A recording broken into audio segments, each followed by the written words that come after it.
एकदम शांत हो जाओ। देखो आज हम लोग टीजर शुरू करेंगे। क्या शुरू करेंगे? कोई भी चैप्टर को हम कितने लेयर में शुरू करते हैं? टीजर, टेलर और फिल्म। जब बोर्ड पे बायट से वर्ड स्लो लिख देंगे, क्या लिख देंगे? तब होगा फिल्म में हीरो का एंट्री। तब फिल्म में क्या होगा? हीरो का एंट्री। देखो ध्यान से, कुछ कुछ बातें पहले समझ लो, सुन लो अच्छे से। आज हमको लग रहा है कि लास्ट डे है कि हम समझाएंगे कि अभी भी तुम्हारे पास टाइम है। आज के बाद शायद मैं आपके बैच में कहता हुआ नजर नहीं आऊंगा कि समय है, क्योंकि आज के बाद ना समय मेरे पास बचेगा बोलने के लिए, ना आपके पास है। क्योंकि अगर ये अंतिम युद्ध है अब आपका, अभी से लेके दिसंबर जनवरी तक अंतिम युद्ध है। अगर अभी नहीं तो कभी नहीं। 2 पार्ट में हम आपको बताते हैं। अभी तक जितना पढ़ो पढ़ना बहुत ज्यादा था, नंबर बहुत कम था। अब जो पढ़ना बहुत कम है, नंबर ज्यादा। दूसरी बात, ड्रॉपर बैच में इलेक्ट्रोस्टैटिक्स, करंट, कैपेसिटर बचा हुआ है पढ़ाना। किसी को ऑफलाइन पढ़ना होगा तो दुर्गा पूजा के बाद करीब उसमें स्टार्ट होगा, हम उसमें अलाउ कर देंगे। हम एक नया चीज लाए हैं। बाकी तो रिवीजन करवाते ही हर साल रिवीजन करवाते हैं। मुझे बोलने की जरूरत नहीं है, आप जाके मेरे यूट्यूब चैनल पे देखिए।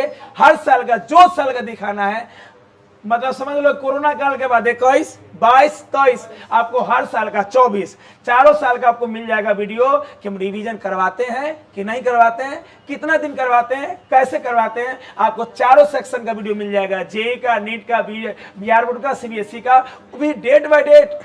थंबनेल से पढ़ लोगे कब कब लाइव हुए, क्या क्या पढ़ाए, कैसे। सिर्फ ऑब्जेक्टिव सब्जेक्टिव नहीं, थ्योरी भी उसमें लेके चलते हैं।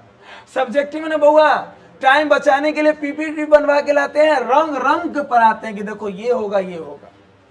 क्लियर? तो अभी तक पढ़ना कम था, सॉरी पढ़ना बहुत ज्यादा था यार, नंबर बहुत कम था। अब है पढ़ना कम है, नंबर। तो इसमें आपका सपोर्ट चाहिए। पढ़ना कम है इसका मतलब पीछे वाला यूज, पीछे वाला यूज होगा तो आप रिवीजन करते रहिए। जहां पे मेरा सपोर्ट होगा हम तैयार हैं। जैसे आज फैक्टर यूज होगा तो हल्का पूछ भी लेंगे, बता भी देंगे। आज यूज होगा, कल से बहुत ज्यादा यूज होगा। इस चैप्टर में थोड़ा सा फैक्टर यूज होगा जो 11th में आप पढ़ते हैं। मैग्नेटिज्म डायरेक्शन का पूरा खेल है ना। आज तो पूरा बेसिक चलेगा, एकदम बढ़िया सुनना है। जानते हो कि पहला दिन अच्छे से सुनना है, पहला दिन क्लास में लिखना नहीं। जानते ही हो कि पहला दिन हम लिखवाते नहीं है, पहला दिन सुनाते हैं बढ़िया से। ऐसा होगा तो लिखवा, ऐसे आज सुनना ज्यादा जरूरी है, फिर अगले दिन से क्लास में लिखिएगा, ठीक है ना। तो सुबह वाले ड्रॉपर बैच में जब इलेक्ट्रोस्टैटिक्स, करंट और कैपेसिटर होगा ना, तब आगे उसमें पढ़ सकते हैं। हम टाइम और लिख देंगे, सबके लिए मौका है। हम सोचे थे कि नहीं उस बैच में बुलाना नहीं चाहिए, क्योंकि देखो उस बैच में आने का मतलब है पढ़ना ही वाला सकता है। उस बैच में आपसे सब 5-10 साल बच्चे बड़े रहते हैं, तो उसमें हमको आज तक नहीं बोलना पड़ा बउआ रे बतिया। आज तक रिकॉर्ड नहीं कि टारगेट में किसी को डांटना पड़ा होगा ड्रॉपर में, कभी नहीं। क्यों? अभी आपको क्यों? क्योंकि आप सीरियस नहीं हो। कभी ऐसा सुनो कि यूपीएससी वाला बैच में कोई टीचर डांटे होंगे बच्चा को, रे तू ध्यान काहे नहीं देता है? कभी नहीं, एकदम शांत। क्यों? पहले ही वो गड़बड़ कर चुका है जीवन में, अब गड़बड़ करेगा तो तेल बेचने चल जाएगा। आपको ये बात का एहसास, इसलिए हमको बोलना पड़ता है। अगर आज आपको एहसास हो जाए कि क्लास में कितना कॉन्सेंट्रेटेड रहना चाहिए और कितना रेगुलर रहना चाहिए, तो हमें बोलना नहीं पड़ेगा और आप दुनिया के लिए सीख बन जाओगे। आपके द्वारा आपके हॉस्टल का, आपके लॉज का, आपके अगल बगल का बच्चा पढ़ने लगेगा, अरे यार ये जा रहा था, हम क्यों नहीं जाएंगे क्लास, है कि नहीं? इसलिए दूसरों के लिए मिसालें बनो। जीवन में 2 प्रकार के लोग हैं, एक अपने लिए जीता है, एक होता है कि ऐसा बनो कि आपके द्वारा 10 आदमी का कम से कम जीवन चेंज हो। अभी से तुम किसी का जीवन चेंज कर सकते हो। जिस दिन जॉब करोगे, पैसा कमाओगे, उस दिन तो चेंज करोगे ही। अभी से आप किसी का जीवन चेंज कर सकते हैं, अपने व्यवहार से, अपने रेगुलरिटी से, अपने पढ़ाई से, अपने टैलेंट से, अपने सब कुछ से। आप जिस दिन चेंज करने की क्षमता ले आए दूसरों में, आप असली इंसान आप ही हैं। क्योंकि आपको भगवान इस रूप में भेजे हैं तो कोई साधारण काम करने के लिए नहीं भेजे हैं। कोई ना कोई विशेष काम करने के लिए भेजे हैं। हर इंसान में कुछ ना कुछ विशेष है, विशेषता है, बस उस विशेषता को पहचानो, उजागर करो, निखारो और दुनिया को दिखा दो कि आपके अंदर वो बात था जो दबा हुआ था, आज मेरे बातों से वो बात निखरने लगा। हाँ या ना? अरे हो गया, खाली ताली बजाने से नहीं होगा, ताली बजा दिया, हो गया। क्लियर? तो अब ऐसा हो सकता है कि 3 दिन मैग्नेटिज्म और 2 दिन ऑप्टिक्स चले, या संडे हटा के क्लास कुछ दिन के लिए डेली भी कर सकते हैं, सब दिन के लिए नहीं, ऑप्टिक्स खत्म करने के लिए। क्योंकि मॉडर्न फिजिक्स बहुआ 15 से 20 मसाला है, 15 से 20 दिन का, 20 दिन बेकार बोल रहे हैं, पता चला आपको 12 दिन में हो जाएगा। बाकी सब चैप्टर में हम 5 दिन बोले तो 7 दिन ले लो, 8 दिन ले लो, लेकिन मॉडर्न फिजिक्स में बोले तो उसमें 3 दिन कम लो। रिवर्स है, देखो फिजिक्स में हर बात इनवर्सली प्रोपोर्शनल है। कोई चैप्टर बहुत बड़ा है तो उसके रिस्पेक्ट में कोई छोटा है। तो किसी में हम 5 दिन बोले परसों स्टार्ट है तो 1 दिन एक्स्ट्रा लेके चलो, कि उस दिन नहीं होगा, 1 दिन बाद होगा। पहले से इसलिए बोले रहते हैं कि आप सीरियस रहो, आप रेगुलर हो, आपका मिस ना हो क्लास। मेरा धर्म है हमेशा आपको क्लास में रेगुलर रखना, हाँ या ना? हर तरीके से। हमको मालूम है कि कब कौन चीज स्टार्ट होगा, लेकिन पहले ही से बोलते ताकि छूटे नहीं आपका। क्लियर?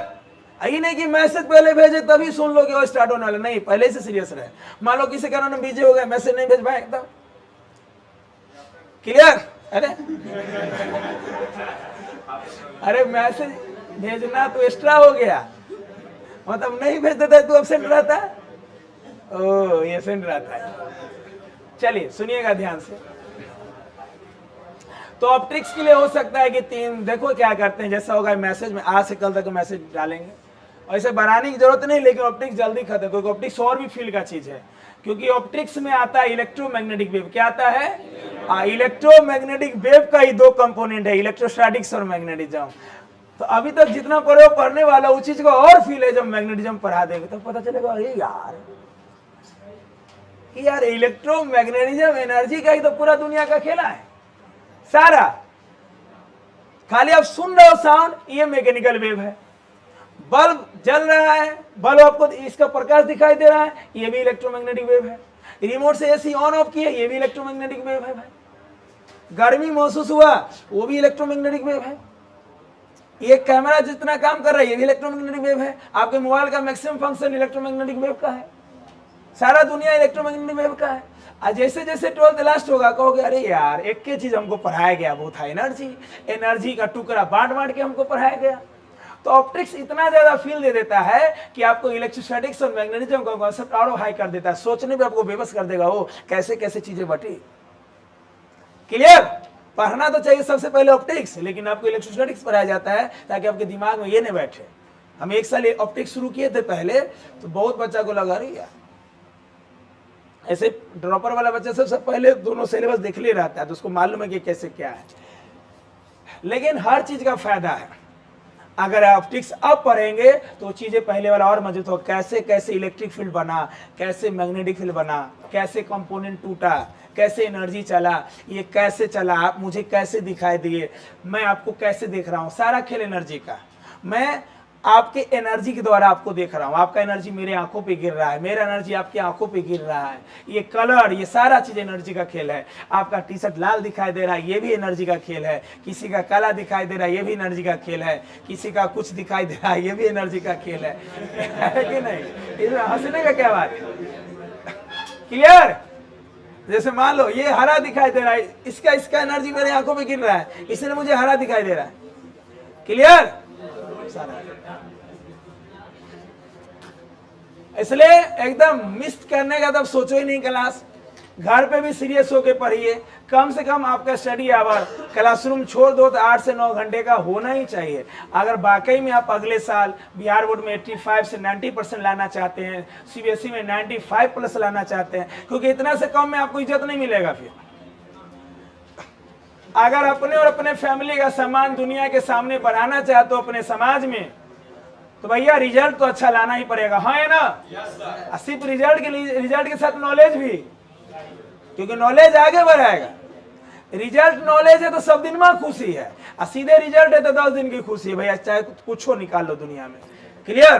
क्योंकि फिर आपका अगर नॉलेज नहीं आएगा तो भंडा फूट जाएगा, कोई इंटरव्यू लेगा फंस जाओगे आप, है ना?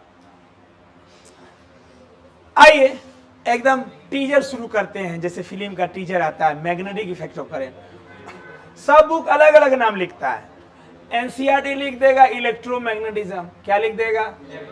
कोई बुक लिख देगा magnetic effect of current and magnetism, कोई लिख देगा मैग्नेटिज्म। सब एक ही चीज है ना? इलेक्ट्रोमैग्नेटिज्म इसीलिए लिख रहा है कि हम लोग इस चैप्टर में दोनों करेंगे। पहले दुनिया को था पता कि अरे इलेक्ट्रिक अलग है, मैग्नेटिक अलग है।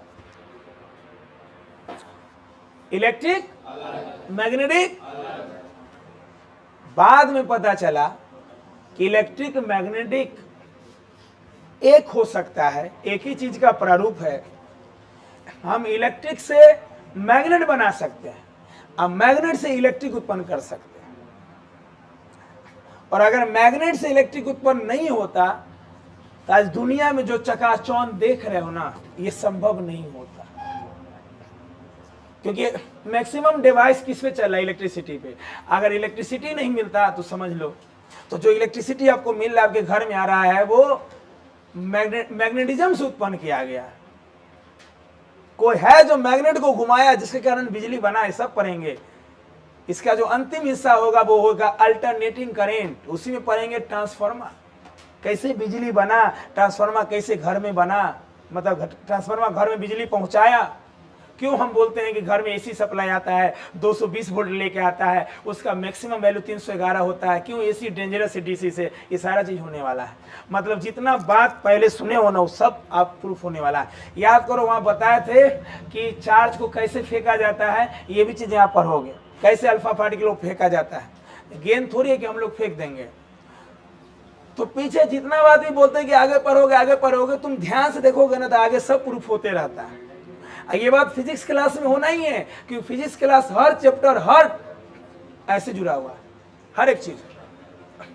कुछ चीजें जो पहले पढ़ना, लेकिन उसका तगड़ा एक्सप्लेनेशन आगे रहता है। उसको सीक्वेंस से पढ़ेंगे तो वो चीज ज्यादा फील में आएगा। क्लियर? देखिए ध्यान से, हुआ क्या, मान लो कोई करंट कैरिंग वायर है, सुनना बढ़िया से। आज बस आपसे एक ही सपोर्ट चाहिए कि सुन लो आज का क्लास, बस बढ़िया सुन लो। आज का क्लास जितना अच्छा सुनोगे उतना अच्छा आपका मैग्नेटिज्म होगा, उतना अच्छा। बोर्ड में 16 नंबर, बिहार बोर्ड में 16 नंबर और सीबीएसई में 14 से 15, क्योंकि सीबीएसई में ऑप्टिक्स 18 का पूछता है, अब बिहार बोर्ड में ऑप्टिक्स 14 का पूछता है, तो नंबर 2 नंबर आगे पीछे कर देता है। जैसे मान लो जो मार्किंग स्कीम देखोगे, वो मार्किंग स्कीम फिक्स नहीं रहता है, 1-2 नंबर आगे पीछे हो जाता है। क्लियर? नीट में इससे 8 क्वेश्चन पूछा जाता है, जेई में 3 से 4, क्योंकि 11-12 में सबसे ज्यादा क्वेश्चन 12th में पूछा जाता है। नीट में 50 क्वेश्चन में से 30 क्वेश्चन आता है 12 से। जेई में 14 से 13 क्वेश्चन, 25 में 13 से 14 क्वेश्चन सिर्फ और सिर्फ 12 से। अगर आज से तुम चाह लोगे कि मुझे अगले साल सब बढ़िया करना है, सोच लो 14 3 जा 42, अगर तीनों सब्जेक्ट मिला के सिर्फ 12th में बढ़िया कर लिया ना, तो 42 को 4 से मल्टीप्लाई करो, 168 नंबर सिर्फ 12th से जेई में आएगा। 160 पे भी एनआईटी मिलता है। अगर 168 नंबर तुम 12th से ले आया अगले साल, तो नहीं आएगा 30 नंबर 11 से हो, नहीं आएगा। तीनों सब्जेक्ट मिला के 300 नंबर नहीं आएगा। 180 में पटना एनआईटी में मिल जाता है, 200 पार कर दिया तो दही चूरा मिठाई हो गया। लेकिन 12th सेक्शन घोर के पीना पड़ेगा। 168 नंबर का खेला भैया, छोड़ 168 में 160 लेते हैं, 2 गलती कर लिया, समझ सकते हो क्या होगा। 60 से 64% सिलेबस जेईई नीट में 12th से पूछता है। क्लियर? तो आप जो भी चीज आपका बचा हुआ है ना, आपको आपसे ज्यादा सीरियस होना पड़ेगा। पहले पढ़ना नहीं था भैया, बहुत ज्यादा पढ़ना था, वो क्या मतलब समझ लो कि खजाना पढ़ रहा था। और वो पढ़ना इसलिए उतना ज्यादा है कि उसके बिना काम, करंट के बिना समझ लोगे।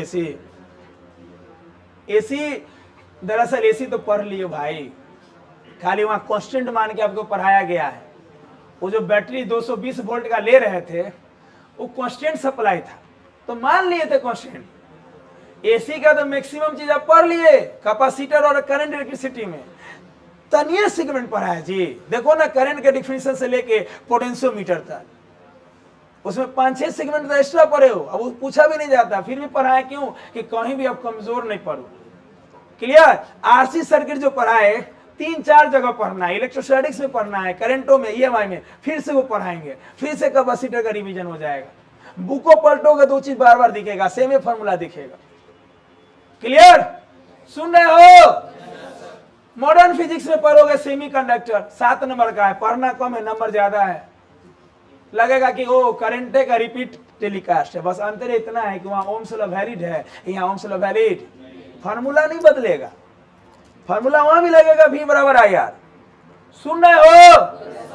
खाली ओम्स लॉ वैलिड नहीं होगा वहां पे। क्यों वैलिड नहीं होगा देखिएगा, क्योंकि वहां पे आ जाता है डायोड। वहां पहले आप कांस्टेंट रेजिस्टेंस पढ़ रहे थे, इसलिए ओम्स लॉ वैलिड था। अब वेरिएबल रेजिस्टेंस आ जाएगा, इसलिए ओम्स लॉ वैलिड नहीं होगा वहां। और भी इशू आएगा, टेम्परेचर का आएगा, पढ़ेंगे तो कंपेयर करेंगे। इधर लिखेंगे करंट, उधर लिखेंगे एसी सेमीकंडक्टर। तो आगे आपको रहेगा कि रिपीट टेलीकास्ट है। इस रिपीट में मेरा सपोर्ट ज्यादा है, आपको बस इतना करना है कि जो कहेंगे वो करके लाइए। कम से कम मैग्नेटिज्म से अगर बोले कि हाथ उठाओ तो 90% बच्चे का हाथ उठना चाहिए कि मुझे याद है। मैं 90 बोला हूं, 99% करके दिखा देना कि पूरा एक एक लाइन याद है सर, एक एक लाइन। क्योंकि फिर से मैं बोल रहा हूं, अभी से लेके अंतिम दिन तक पढ़ना कम है, नंबर ज्यादा है, बोर्ड में भी, कंपटीशन में भी, हर तरीके से। क्लियर? हर तरीके से। देखिए शुरुआत कहां से हुआ इस चैप्टर का। दरअसल कोई करंट कैरिंग वायर है, क्या है? इसमें करंट वायर है। अब वायर लिए इसका थोड़ी मतलब है यहां सर्किट दिखाया नहीं कि सर्किट है नहीं, दिखाया नहीं, सर्किट का हिस्सा ही। करंट कैरिंग वायर से कुछ दूरी पर कोई चार्ज को प्लेस किए। चार्ज को प्लेस किए मतलब कोई बॉडी को प्लेस किए जिसपे चार्ज है, हाँ या ना? मान लो कोई भी दो बॉडी को रब किए, तो रबिंग के द्वारा क्या होता है? एक पे प्लस होता है, एक पे, मतलब चार्ज बॉडी है, आवेशित है, उस पर चार्ज है। चार्ज या अभी पढ़ के आ रहे हो कैपेसिटर, कहीं से उसे कैसे, कैपेसिटर को कैसे चार्ज करते हैं? बैटरी क्या करता है? निगेटिव एक प्लेट से और दूसरे प्लेट पे पहुंचाता है। तो यहाँ पे कोई भी चार्ज बॉडी है, किसी भी सोर्स की मदद से उसको चार्ज दिया गया और कहाँ रखा गया? इसके नजदीक। कहाँ रखा गया? चार्ज को यहाँ नजदीक में रख दिया गया, रेस्ट।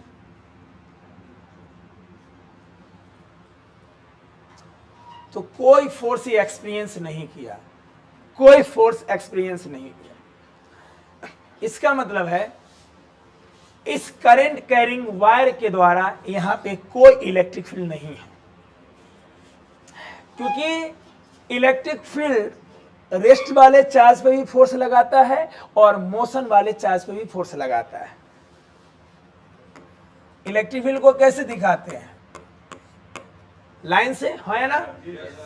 इलेक्ट्रिक फील्ड को कैसे दिखाते हैं? लाइन से रिप्रेजेंट करते हैं। जैसे बताओ, हम किसी बॉडी को छोड़ेंगे तो बॉल जाता हुआ दिखाई देगा कि बॉल पे लगता हुआ फोर्स दिखाई देगा? इसका मतलब है कि जैसे ही बॉल को छोड़े इस डायरेक्शन में कुछ तो है जो दिखाई, पर वो ऐसे फोर्स को क्या बोलते हैं? कांटेक्ट फोर्स की फील्ड फोर्स। फील्ड फोर्स को हम लोग लाइन से दिखाई देते हैं। जैसे भगवान है पर दिखाई, उनके प्रभाव को दिखाने के लिए हमने मंदिर बनाया, मूर्ति बनाया, ताकि लोगों को प्रभाव समझ में आए कि दुनिया में जो चीजें हो रही है वो उनके द्वारा हो रही है। क्लियर? ऐसा ही हमारा ग्रेविटेशनल फील्ड है कि किसी ऑब्जेक्ट को छोड़ते हैं तो वाकई में ऑब्जेक्ट नीचे जा रहा है। हमको कभी दिखाई नहीं दिया कि धरती का फोर्स कैसा लग रहा है देखने में। जैसे रस्सी दिखाई देता है, रस्सी से चीजों को खींचते हैं तो बॉडी चलता हुआ भी दिखाई देता है, रस्सी भी दिखाई देता है। स्प्रिंग से पुल या पुश करते हैं तो स्प्रिंग दिखाई देता है और बॉडी भी दिखाई देता है। जैसे गाड़ी चला रहे हो, अचानक से गड्ढा आ गया तो सॉकर लच लच करता है कि नहीं करता है? तो स्प्रिंग दिखाई भी दिया, उसका इफेक्ट भी दिखाई दिया। यहाँ धरती का फोर्स दिखाई, लेकिन महसूस जरूर हुआ कि बॉडी को कोई ना कोई खींच रहा है, हाँ ना? तो जो फोर्स दिखाई नहीं दे, बोलो, लेकिन वो है, दिखाई नहीं दे रहा है पर वो है ना? है ना? इसे हम लोग लाइन से रिप्रेजेंट करते हैं। किसे रिप्रेजेंट करते हैं? जैसे भगवान को हम लोग मूर्ति से, मंदिर से रिप्रेजेंट करते हैं, हाँ है ना? जैसे भगवान के लिए मंदिर, मूर्ति या गिरजा, जहाँ जहाँ जाते हो, चर्च जाते हो, जो भी धर्म के मानने वाले हो, मस्जिद जाते हो, वो क्या है? उनका प्रारूप है जो हम दर्शाते हैं दुनिया के सामने। ऐसे ये प्रारूप है, ये शो कर रहा है कि ये किसी इलेक्ट्रिक चार्ज का फील्ड है। अगर इसमें दूसरा चार्ज हम रखेंगे तो ये फोर्स उत्पन्न करेगा या फोर्स महसूस करेगा। प्लस है तो फील्ड के लॉन्ग, और कितना QE, बोलो इलेक्ट्रिक फील्ड का फोर्स क्या होता है? QE। प्लस पर फील्ड के लॉन्ग, माइनस पे फील्ड के अपोजिट, प्लस पे फील्ड के, माइनस पे फील्ड के। तो जब करेंट कैरी, सुनना बढ़िया ध्यान से, बउआ टोपी, बउआ टोपी, क्या कर रहे हैं आप? क्या बतिया रहे हैं बगल में? यही इसी के लिए इतना समझाएं शुरू में, ऐसे काम चलेगा? आए? ऐसे मत करिए। अभी मान लो कोई गेट पे आता है, आपको देखता है ऐसे, तो बदनाम हम होते कि आप चाहते कि मैं बदनाम हो जाऊं? चाहते हो आप? चाहते हो आप?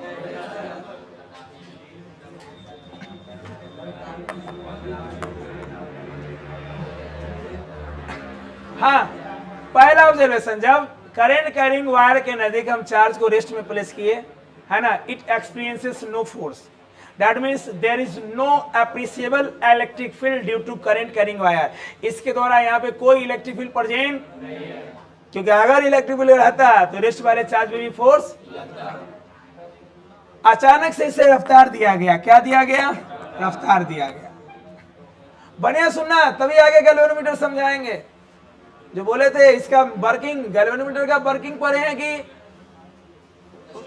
स्ट्रक्चर पढ़े हैं, कैसे कैसे करता है? वर्किंग अंदर वाला नहीं पढ़े, इस चैप्टर में पढ़ाएंगे। सुन रहे हो? जब इसको रफ्तार दे दिया गया, क्या दे दिया गया? मूविंग कॉइल गैल्वेनोमीटर का वर्किंग समझने में इतना मजा आएगा, इतना मजा आएगा। लेकिन हम क्या क्या बने के वहां बनेंगे, हम कॉइल बनेंगे, हम डिफ्लेक्शनोमीटर एक के साथ बनेंगे, असली मतलब एक के साथ हम ऐसे चीज बनेंगे कि आपको लगेगा यार असली गैल्वेनोमीटर तो सामने है। गैल्वेनोमीटर का वर्किंग दिखा दिए तो अपने आप मीटर वोल्ट मीटर का फील ले लोगे, कैसे मापता है वो। क्या दे दिए? रफ्तार। क्या दे दिए? तो ये डिफ्लेक्ट होने लगा। क्या होने लगा? करंट कैरिंग वायर के नजदीक।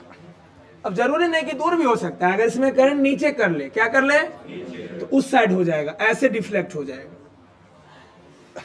अभी डिफ्लेक्शन हुआ, इस बात पे ध्यान देना है, डिफ्लेक्शन किस डायरेक्शन में होगा, फोर्स किधर महसूस करेगा, ये समय के साथ जानेंगे, क्योंकि अभी टीजर में है, अभी बस सुनना है आपको।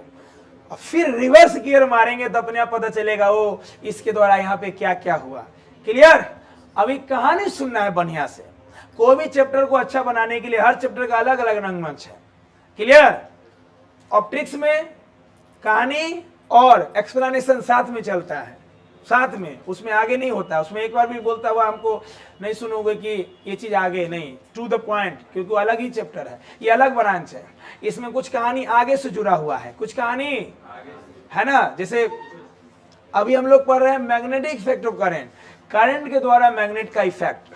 आगे प्योर मैग्नेट ही पढ़ेंगे कि मैग्नेट कैसे लाया गया मैग्नेशिया शहर से, उसको नया डिजाइन में किया तो देखा एगो पत्थर दूसरा पत्थर में सटने लगा, तब ना बाद में नॉर्थ पोल और साउथ पोल नाम दिया। क्लियर? हिंदी में उसको चुंबक कहते हैं, कि नाम चुंबक क्यों पड़ा इसके पीछे भी कहानी है। क्लियर? इंग्लिश में तो नाम पड़ा शहर के नाम पे मैग्नेट, हिंदी में नाम पड़ा चुंबक। चुंबक क्यों नाम पड़ा उसके पीछे भी कहानी, बेजोड़ कहानी सुनाएंगे। अभी आने दो ना कहानी। चुंबक नाम पड़ा चुंबन से, खैर आगे सुनाएंगे तो मजा आएगा। कहानी का असली मजा लेना तो पहले सुनो ना। फिल्म में स्टार्ट हुआ, हीरो गुंडा गोली मार देगा तो फिल्म खत्म हो गया। समय फिल्म में बहुत सारा चांस ऐसा होता है कि गुंडा हीरो को गोली मार सकता था, ये हीरो, लेकिन मारता कब है? क्लियर? ताकि दुनिया को एक सीख जाए, हाँ या ना। फिल्म मैक्सिमम फिल्म आपको कहीं ना कहीं एक सीख देता है, भले वो इमेजिनरी है। बहुत सारा फिल्म में कुछ सीख आपको मिलता है, वो रियल में नहीं हुआ है, दिखाया गया है, लेकिन आप रियल में संभव कर सकते हो, हाँ या ना। तो जैसे ही चार्ज को रफ्तार दिया गया, जैसे ही चार्ज को ये डिफ्लेक्ट होने लगा अपने ओरिजिनल पाथ से। किस पाथ से? ये घटना को सबसे पहले हेंस क्रिश्चियन ओरेस्टिन ने ऑब्जर्व किया था। किसने ऑब्जर्व किया था? उनका तो दिमाग फेल हो गया। क्या हुआ,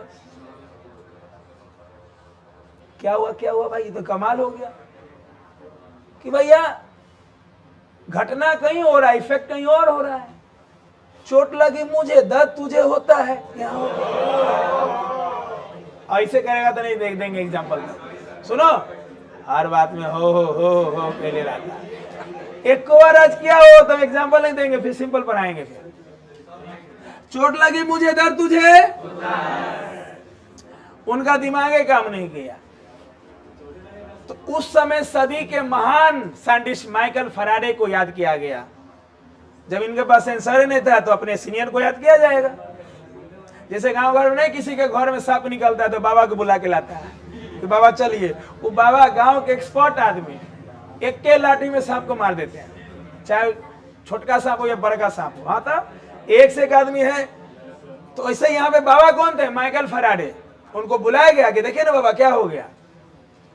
और उनका भी दिमाग एकदम नया चीज देख लिए। वो बाबा आए सांप देखने, तो पहले सांप खाली फूक मारा, इस बार सांप फूक कम देख ज्यादा रहा है बाबा को। बाबा कंफ्यूज हो गया, अरे यार ये कौन सांप है भाई। तो माइकल फैराडे को भी पता नहीं चला भाई, दुनिया में पहली बार ये चीज हो रहा है। मैं आप ही बताइए, गाना क्लासरूम में बजा, सब चौराहे पे नचने लगा तो बवाल होगा कि नहीं होगा? या छोड़ो चौराहा, कृष्णापट में मान लो जैसे क्लास में गाना बजा, कृष्णापट में जितना आदमी ना सब करने लगा, डांस करने लगा, बवाल हो जाएगा।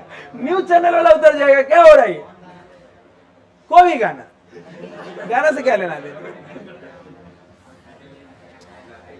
बाय परफॉर्मिंग सेवरल एक्सपेरिमेंट, सुनना ध्यान से, बाय परफॉर्मिंग बहुत सारा जब स्टडी किया गया तब पता चला, अरे यार कुछ यहां पे नया फील्ड है।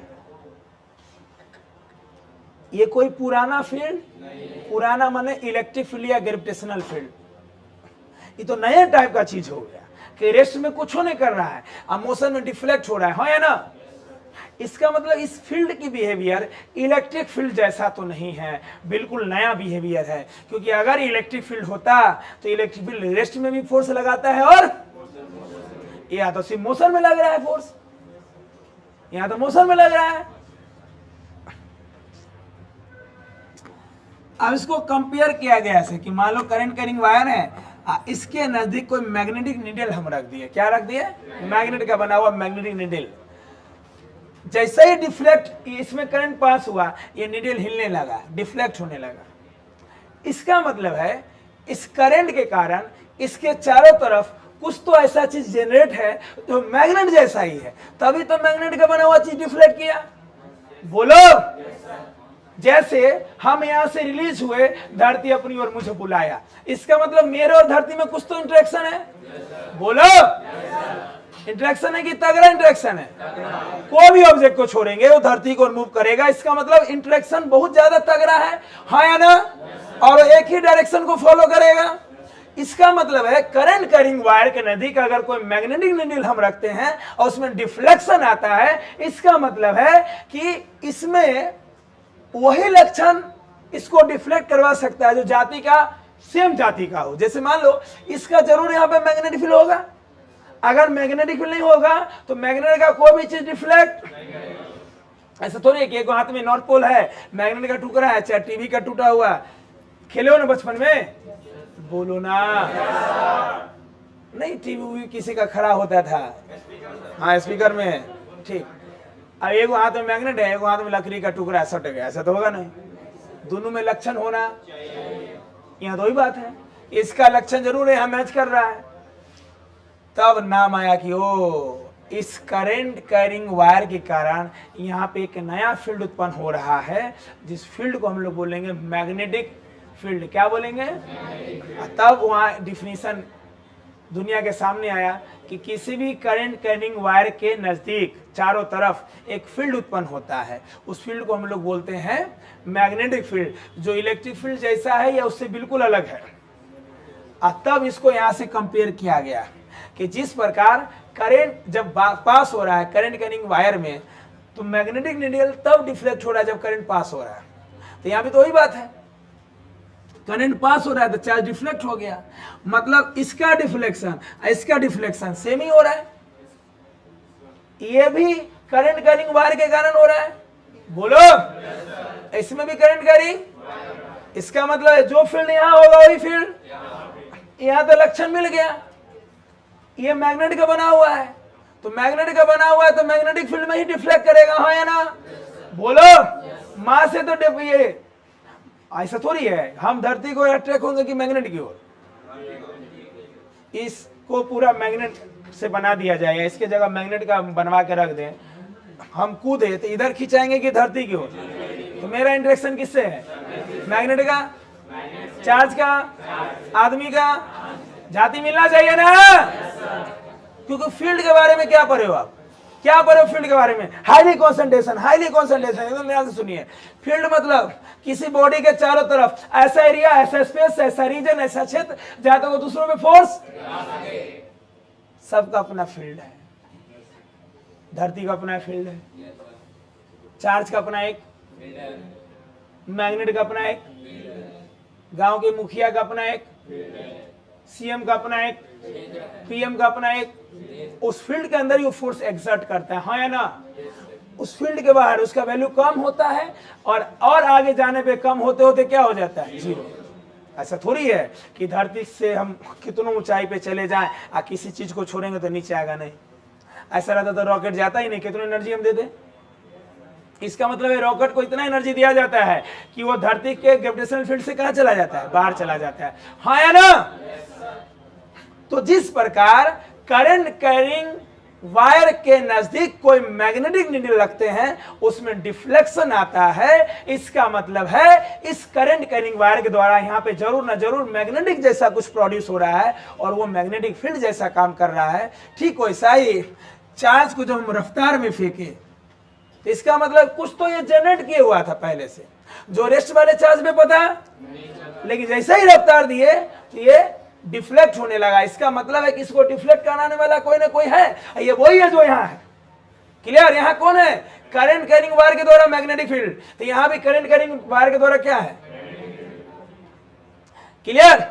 तो यहाँ तक एक्सप्लेनेशन को अगर हम संक्षिप्त करें तो ऐसे बोलेंगे कि अगर किसी भी करंट कैरिंग वायर के नजदीक किसी चार्ज को रेस्ट पे रखे तो कोई फोर्स एक्सपीरियंस नहीं करेगा। इसका मतलब है कि करंट कैरिंग वायर के द्वारा यहाँ पे कोई इलेक्ट्रिक फील्ड नहीं है, लेकिन जब इस चार्ज को रफ्तार दिया गया तो डिफ्लेक्ट होने लगा। इसका मतलब है कि यहाँ पे कुछ तो ऐसा है जो इलेक्ट्रिक फील्ड जैसा नहीं है। इसे कंपेयर करने के लिए मैग्नेटिक नीडल को उसके पास लाया गया, तो मैग्नेटिक नीडल भी डिफ्लेक्ट किया। इसका मतलब है कि जरूर नया फील्ड उत्पन्न कर रहा है। इसका मतलब है मैग्नेट जैसा ही कुछ फील्ड उत्पन्न कर रहा है, वो मैग्नेटिक फील्ड है। और मैग्नेटिक फील्ड रेस्ट वाले चार्ज में कोई इफेक्ट कब डाला? मोशन है तभी। तो बोलो इलेक्ट्रिक फील्ड से अलग हुआ कि नहीं हुआ? वो रेस्ट पे भी लगाता है, और ये तो सिर्फ मोशन पे लगाया, हाँ या ना? पक्का? तो इलेक्ट्रिक फील्ड को हम लोग ई से लिखते हैं, और मैग्नेटिक फील्ड जो है उत्पन्न होगा उसको बी वेक्टर से लिखेंगे। जैसे इलेक्ट्रिक फील्ड वेक्टर है, उसमें मैग्नीट्यूड भी है, और वैसे ही मैग्नेटिक फील्ड भी वेक्टर है, उसमें मैग्नीट्यूड भी होगा और डायरेक्शन भी होगा। मैग्नेटिक फील्ड को बी वेक्टर से लिखेंगे। किससे लिखेंगे? अब सुनिएगा ध्यान से। यहां से स्टडी को दो भागों में बांटा गया। पहला भाग कि कोई इसमें कमेंट किया, जैसे हेंस क्रिश्चियन और जैसे भले माइकल फैराडे का सहयोग था, लेकिन बहुत अच्छे साइंटिस्ट थे, वो अपना नाम नहीं लिए। जो पहली बार ऑब्जर्व किया उन्हीं के नाम पे ये घटना हुआ।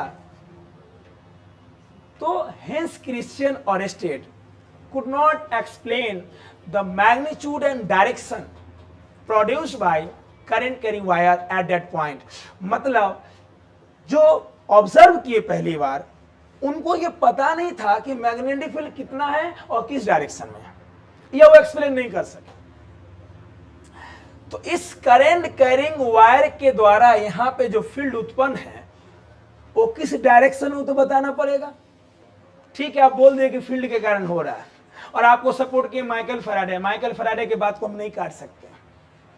जो इंसान एक ऐसा चीज कॉन्सेप्ट दिया दुनिया में जिसके कारण बिजली बनाना आसान है, बिजली का यूज करना आसान है, आप सरकार को जो पे करते हो वो आपको हो सकता है महंगा लगे, लेकिन वो बहुत सस्ता है आपका बिजली जो आपको मिल रहा है इसी करंट। ना तो कभी जनरेटर से 5 दिन घर में बिजली चलाओ, पता चलेगा क्या रेट होगा। तो इलेक्ट्रोमैग्नेटिक इंडक्शन देने वाले वही थे, मतलब इलेक्ट्रिक से मैग्नेट का जन्म है, मैग्नेट से इलेक्ट्रिक का जन्म। अगर देखा जाए तो उनको भी मिलना चाहिए modern father of physics Michael Faraday, लेकिन नहीं मिला। राजनीति भी हो जाता है, राजनीति भी होता है ना पुरस्कार देने में, हर जगह राजनीति है भाई। सोचो, पंखा, हर छोटे छोटे चीज में एक मोटर लगा हुआ है जो इलेक्ट्रोमैग्नेटिक इंडक्शन पे काम करता है।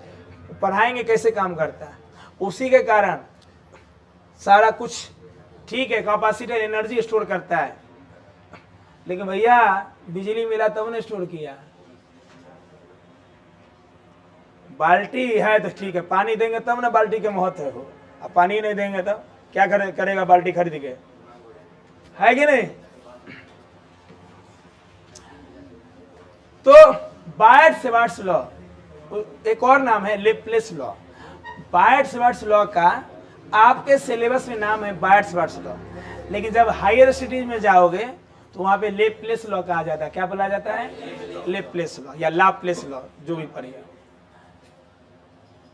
वो बोले कि ठीक है, हम आपकी बात को मानते हैं, ऐसा है, लेकिन अगर ऐसा है तो बताइए मैग्नीट्यूड कितना है और फील्ड किस डायरेक्शन में है। वो एक्सप्लेन नहीं कर सके। तो जब भी कोई साइंटिस्ट एक्सप्लेन नहीं करेंगे तो उनके जगह दूसरा आदमी आएगा। तो बायट-सेवार्ट्स लॉ के हेल्प से, बायट हम लोग यहाँ पे मैग्नेटिक फील्ड लिखाएंगे, मैग्नेटिक फील्ड को ऑब्जर्व करेंगे, वो किस डायरेक्शन में वो ऑब्जर्व करेंगे, कितना वैल्यू उत्पन्न किया है वो। जैसे मान लो यहाँ 1 एम्पियर का बहेगा तो अलग उत्पन्न करेगा, 2 एम्पियर का बहेगा तो 3 एम्पियर का।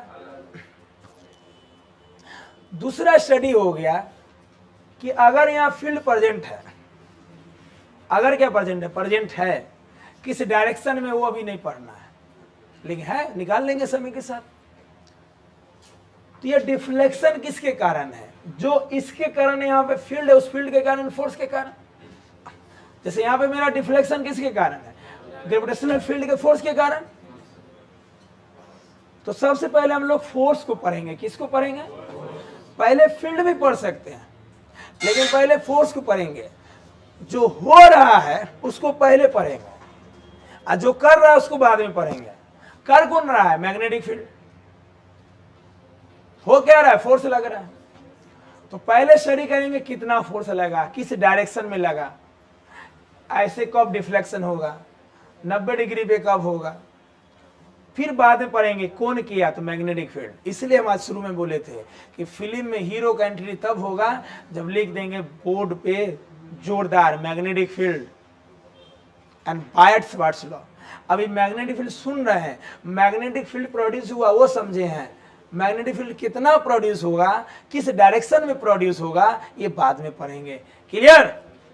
तो जैसे कूलम्ब्स लॉ पढ़े हो वैसे ही बायट-सेवार्ट्स लॉ है, जैसे पढ़े हो गॉसेस लॉ वैसा ही एम्पियर सर्कुलर लॉ है। वहां भी 2 लॉ पढ़े थे, यहाँ भी 2 लॉ। जब पढ़ाएंगे ना एम्पियर तो आपको लगेगा कि गॉसेस का रिपीट टेलीकास्ट हो रहा है, रिपीट टेलीकास्ट एकदम same, ditto same to same, ditto एकदम। लगेगा कि अरे फिर से गॉसेस पढ़ाने से, अब बाद में लगेगा फिर से कूलम्ब्स पढ़ा रहे हैं। इसलिए हिम्मत बांध के बैठे रहिए, डिट्टो रिपीट टेलीकास्ट होगा, same to same. Electric flux, magnetic flux, electric dipole, magnetic dipole, ditto repeat होगा। क्लियर? ये अलग बात है कि वहां पे टाइम बचाने के लिए हम कुछ नया व्यवस्था करेंगे, क्योंकि डिट्टो सेम है तो मेरा फोकस रहेगा पूरा समझाने में, पूरा दिमाग में डालने में, आत्मा में बैठाने में। क्लियर? क्या यहां तक का कहानी दिमाग में बैठ गया? तो स्टडी को कितने भाग में बांटेंगे? एक जो कर रहा है, एक जो हो रहा है। जो हो रहा है पहले पढ़ेंगे, जो कर रहा है वो। और फिल्म में हीरो कंट्री कब होगा? जब पढ़ेंगे मैग्नेटिक फील्ड। अभी मैग्नेटिक फील्ड का बस हेल्प लेंगे, यूज करेंगे, क्या है, कैसे उत्पन्न हुआ, किस डायरेक्शन में हुआ, कितना मैग्नीट्यूड का है, ये मंगलवार तक हम लोग पहुंचेंगे। समझे? बस अब अगला सुनिए बढ़िया से एकदम। यहां तक कहानी दिमाग में बैठ गया?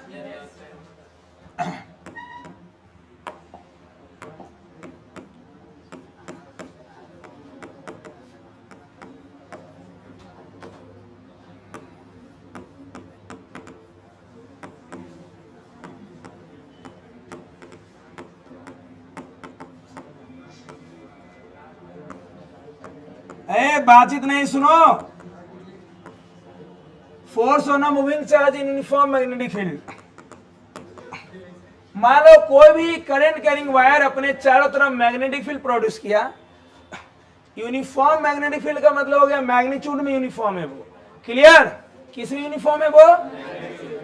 जैसे देखो आगे पढ़ोगे तो बताएंगे। जैसे इस वायर के द्वारा यहाँ पे फील्ड जो है वो अंदर की ओर है, निगेटिव जेड डायरेक्शन में। इसके लिए पढ़ोगे राइट हैंड पाम रूल। क्या पढ़ोगे?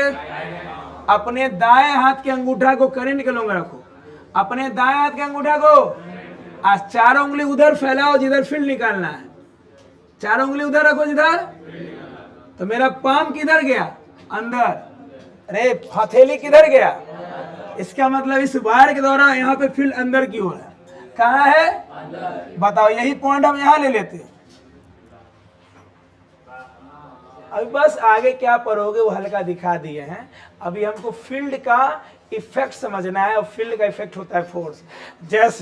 जैसे ही हम गिरेंगे तो मेरे पे ग्रेविटेशनल फील्ड का फोर्स है, तो पहले क्या पढ़ना चाहिए? फोर्स कितना लगा, जो होता है mg। क्या होता है? उसी को ना वेट बोलते हो, बोलो ना। तो देखो इधर इसको बोलते हैं राइट, एक होता है राइट हैंड थंब रूल, घुमाने वाला, वो नहीं, वो अलग है। दोनों का यूज है इस चैप्टर में। जैसे वायर कर्व होगा तो अलग नियम आएगा, वायर स्ट्रेट है तो अलग नियम आएगा। क्लियर? बता रही कि नहीं समझना? एक राइट हैंड थंब रूल होता है, एक राइट हैंड रूल होता है, उसमें थंब से कोई मतलब नहीं है, पढ़ोगे समय के साथ। ये हो गया पाम रूल। अंगूठा को किधर रखो? चारों उंगली उधर जिधर फील्ड निकालना है, उधर जिधर। आपका हथेली किधर गया? अंदर। अब बताओ, इसके चारों तरफ जाओ। इसका मतलब चारों तरफ ऐसा सा फील्ड का डायरेक्शन मिलेगा कि अगर चारों पॉइंट को मिला देंगे तो लूप बनेगा। क्या बनेगा? जैसे बताओ, यहां पे क्या है? अंदर, यहां बाहर हुआ। तो अगर इस वायर के चारों तरफ बहुत सारा पॉइंट ले, उस सारे पॉइंट पे फील्ड इस प्रकार डायरेक्टेड होगा कि अगर सारे पॉइंट के डायरेक्शन को मिलाएंगे तो लूप बन जाएगा। क्या बन जाएगा? तो वहां क्या बन जाता है गॉसेस में? सरफेस। यहां बनेगा लूप। क्या बनेगा? हर पॉइंट फील्ड सेम होगा। जैसे मान लो इस वायर से हम 2 सेंटीमीटर पे चारों तरफ गए, बोलो, तो फील्ड का मैग्नीट्यूड क्या होगा? सेम। अगर यहां पे वैल्यू होगा, जैसे मैग्नेटिक फील्ड को टेस्ला में मापते हैं। किस में मापते हैं? टेस्ला, टकला नहीं, टेस्ला। स्पेलिंग भी ऐसा है कि मिस्टेक करेगा तो टकला सुनाई देगा। टेस्ला।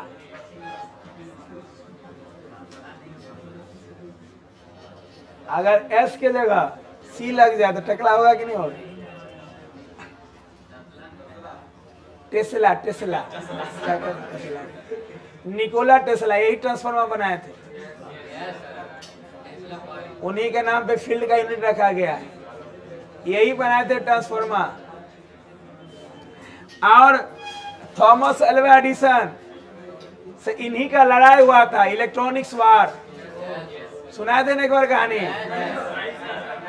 अच्छा, तो अभी नहीं, जब एसी शुरू करेंगे तो कहानी सुनाएंगे। सुनाए थे।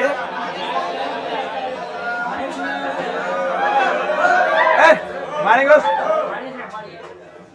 आज कहानी सुनने का, जब पढ़ाएंगे ट्रांसफार्मर तब सुनाएंगे।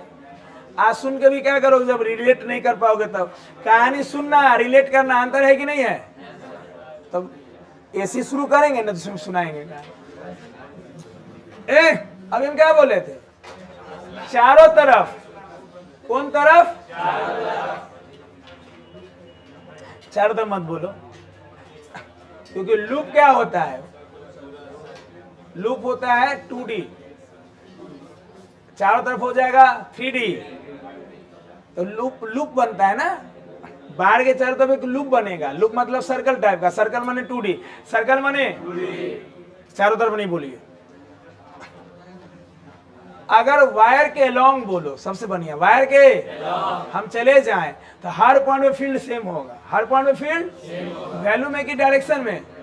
वैल्यू में। डायरेक्शन में अलग अलग है। तो जब भी हम यूनिफॉर्म का बात करें इस चैप्टर में, तो पहले दिमाग में लाना है कि वैल्यू सेम है हर जगह, है ना?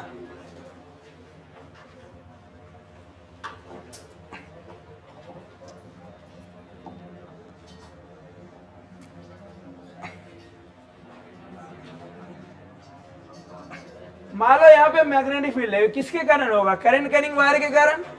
करंट कैरिंग,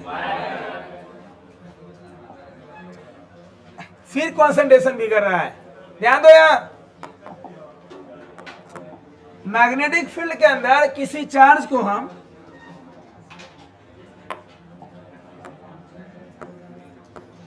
v वेलोसिटी से फेंके किसी एंगल पे। कोई एंगल पे क्यों हम ऑब्जर्वेशन करते हैं? जल्दी बताओ। क्योंकि अगर हम फील्ड के लॉन्ग या फील्ड के परपेंडिकुलर फेंके तो कहीं कहीं वैलिड होगा, लेकिन एंगल पे प्रूव करते हैं तो सब जगह की मैक्सिमम जगह 95% जगह वैलिड होगा। इसलिए हर प्रूफ में हम कोई ना कोई काम एंगल पे करते हैं, है ना? नहीं हो करेंगे तो काम, लेकिन बार बार प्रूफ करना होगा। अब खाना एक बार बनाओ चाहे बार बार बनाओ, अंदर है कि नहीं? एक बार बना लो और खाते रहो। अब होटल में जाते हो तो समोसा या लिट्टी एक के बार छानने रहता है कि बार बार छानता है? मतलब हर आदमी का अलग छानता है। नहीं, आप गए तो 2 को छान के दिया, फिर गए तो 2 को छान के दिया। कि पहले 100-150 पीस निकाल लेता है, खत्म होता है तब निकालता है। अब मान लो कोई ऐसा सिस्टम कर रहा है कि आप आइएगा तो छान के देंगे, परेशानी हो जाएगा। पता चला बहुत दिन 10 को बेचा है ना, 1 महीना दुकान बंद करके गया। हाँ तो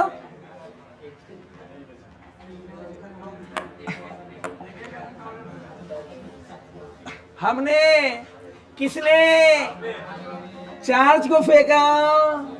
किस वेलोसिटी से? कहाँ? मैग्नेटिक फील्ड में। मैग्नेटिक फील्ड किसके कारण उत्पन्न है?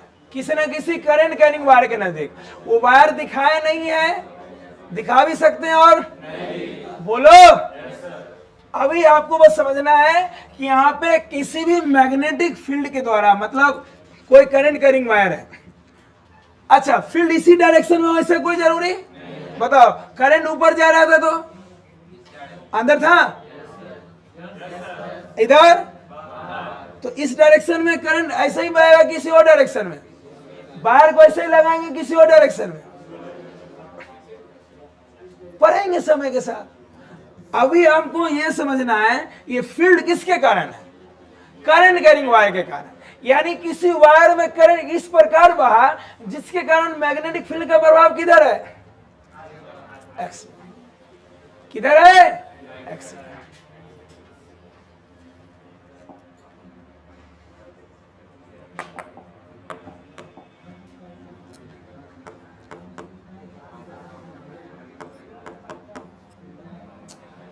पहला ऑब्जर्वेशन, जब किसी चार्ज को, फिर से बोल रहे हैं, मैग्नेटिक फील्ड वहां पे जो हम रिप्रेजेंट किए हैं उसी डायरेक्शन में संभव है या और भी ले सकते हैं? लो ना, आपका मन है कि नहीं सर अभी जो बताया तो उसी से लीजिए। तो लो, ये वायर हो गया। बोलो फील्ड कहाँ है? अंदर। वो किससे दिखाते हैं? लो,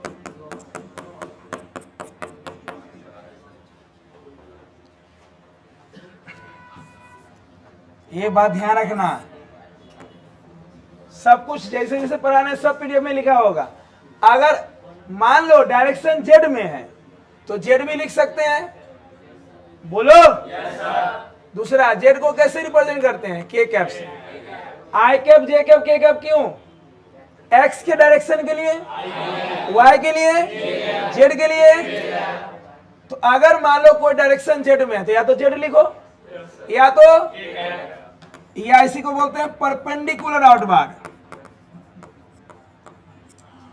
परपेंडिकुलर, मान लो आपका अंगूठा बोर्ड के 90 डिग्री पे गया तो बोलो परपेंडिकुलर आउटवार्ड है कि नहीं है? है कि नहीं है? या इसी को हम लोग डॉट से डिनोट करते हैं, डॉट लिख के घेरा कर दो, डॉट लिख के। तो अगर आपको जेड डायरेक्शन शो करना है आपको, तो भी चारों में से कोई भी लिख सकते हैं, या तो सिंपली जेड लिखिए, या के कैप लिखिए, या बोर्ड के परपेंडिकुलर, या और इसलिए जेड को इसने तरीकों से लिखते हैं कि आपका कॉपी 2D है भाई, बोर्ड 2D है, एक्स में फैला है और जेड में है ही नहीं, तो बोर्ड पे हम ऐसे कैसे दिखाएंगे? एक्स दिखाना, वाई दिखाना बहुत आम बात है। हाँ, जेड में हम चल सकते हैं, देखो ऐसे जाएंगे तो जेड हो जाएगा, ये मेरा जेड डायरेक्शन हो गया क्लास में, लेकिन बोर्ड पे ऐसे कैसे दिखाएंगे? इसलिए इसको इतने तरीकों से लिखा जाता है कि आपको जो आसानी है। जेड में चल सकते हैं लेकिन बोर्ड पे जेड को दिखा तो आपका मन क्या लिखो? पता चला ए में फंस गया, कभी पूरा चैप्टर खाली डायरेक्शन ही का, वेक्टर का, इसलिए ध्यान से सुना करो। जेड, अंगूठा अंदर गया,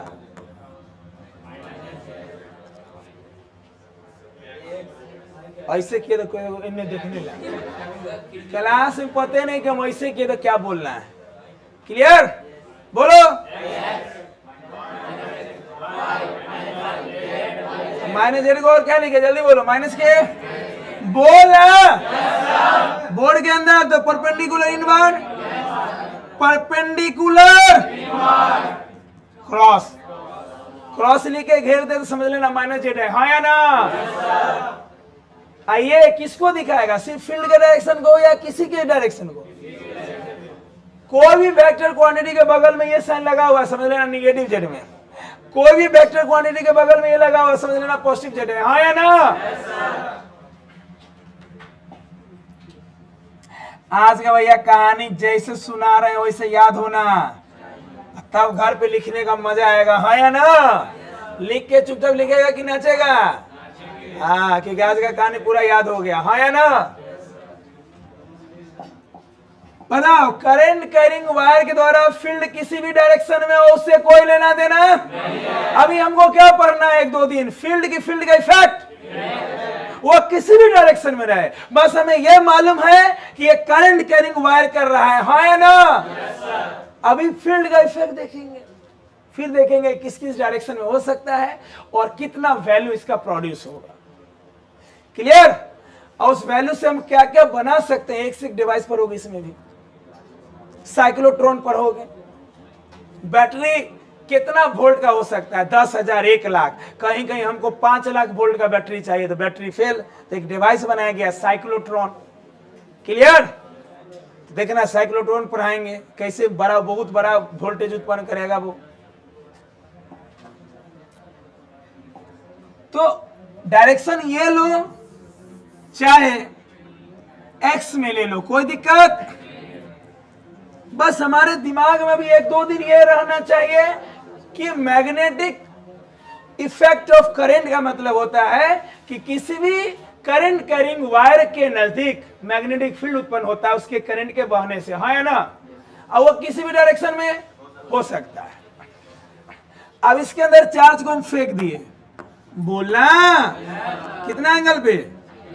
क्या ये फोर्स महसूस करेगा? यस। रेस्ट में, मोशन में किया। हाँ या ना? वो फोर्स चार्ज के मैग्नीट्यूड के प्रोपोर्शनल होगा। डिपेंड करता है किस चार्ज को फेंके, है ना? इलेक्ट्रॉन का वैल्यू अलग है, अल्फा का वैल्यू। बोलो अल्फा पे चार्ज कितना? प्रोटॉन का 2 गुना। अल्फा पार्टिकल का मतलब हीलियम न्यूक्लियस, हीलियम। जब भी अल्फा बोले तो समझ लेना 2He4। बोलो एटॉमिक नंबर, एटॉमिक नंबर का दूसरा नाम चार्ज नंबर। बोलो हीलियम के पास कितना प्रोटॉन? क्योंकि एटॉमिक नंबर को ही बोलते हैं नंबर ऑफ प्रोटॉन, मालूम है कि नहीं है? जो एटॉमिक नंबर होता है वही नंबर ऑफ, इसलिए इसको चार्ज नंबर भी बोला जाता है। हाँ या ना? तो बोलो हीलियम में कितना प्रोटॉन? तो बोलो अल्फा का चार्ज क्या हो जाएगा, एक प्रोटॉन के बराबर कि दो प्रोटॉन के बराबर, ये एटॉमिक नंबर और ये मास नंबर। ये भी पढ़ाने वाले मॉडर्न फिजिक्स में, पूरा एटम और ये सारा चीज सही हो जाएगा। क्लियर? बोलो मास नंबर फ्रैक्शन में होता है, मास नंबर क्यों होता है मालूम है? और atomic weight, mass number atomic weight एक चीज है कि अलग अलग? ये सारा चीज रियल में आइसोटोप्स, आइसोटोन्स, आइसो इलेक्ट्रॉन्स जितना पढ़े हो ना केमिस्ट्री में, सब मॉडर्न में पढ़े होगे बेहतर फील के साथ। रियल में क्या है रदरफोर्ड, क्या रेडियो एक्टिविटी, कैसे न्यूक्लियस टूटा, कैसे विखंडन हुआ अल्फा बीटा गामा का, ये सारा चीज पढ़ोगे सेम टू सेम फील के साथ।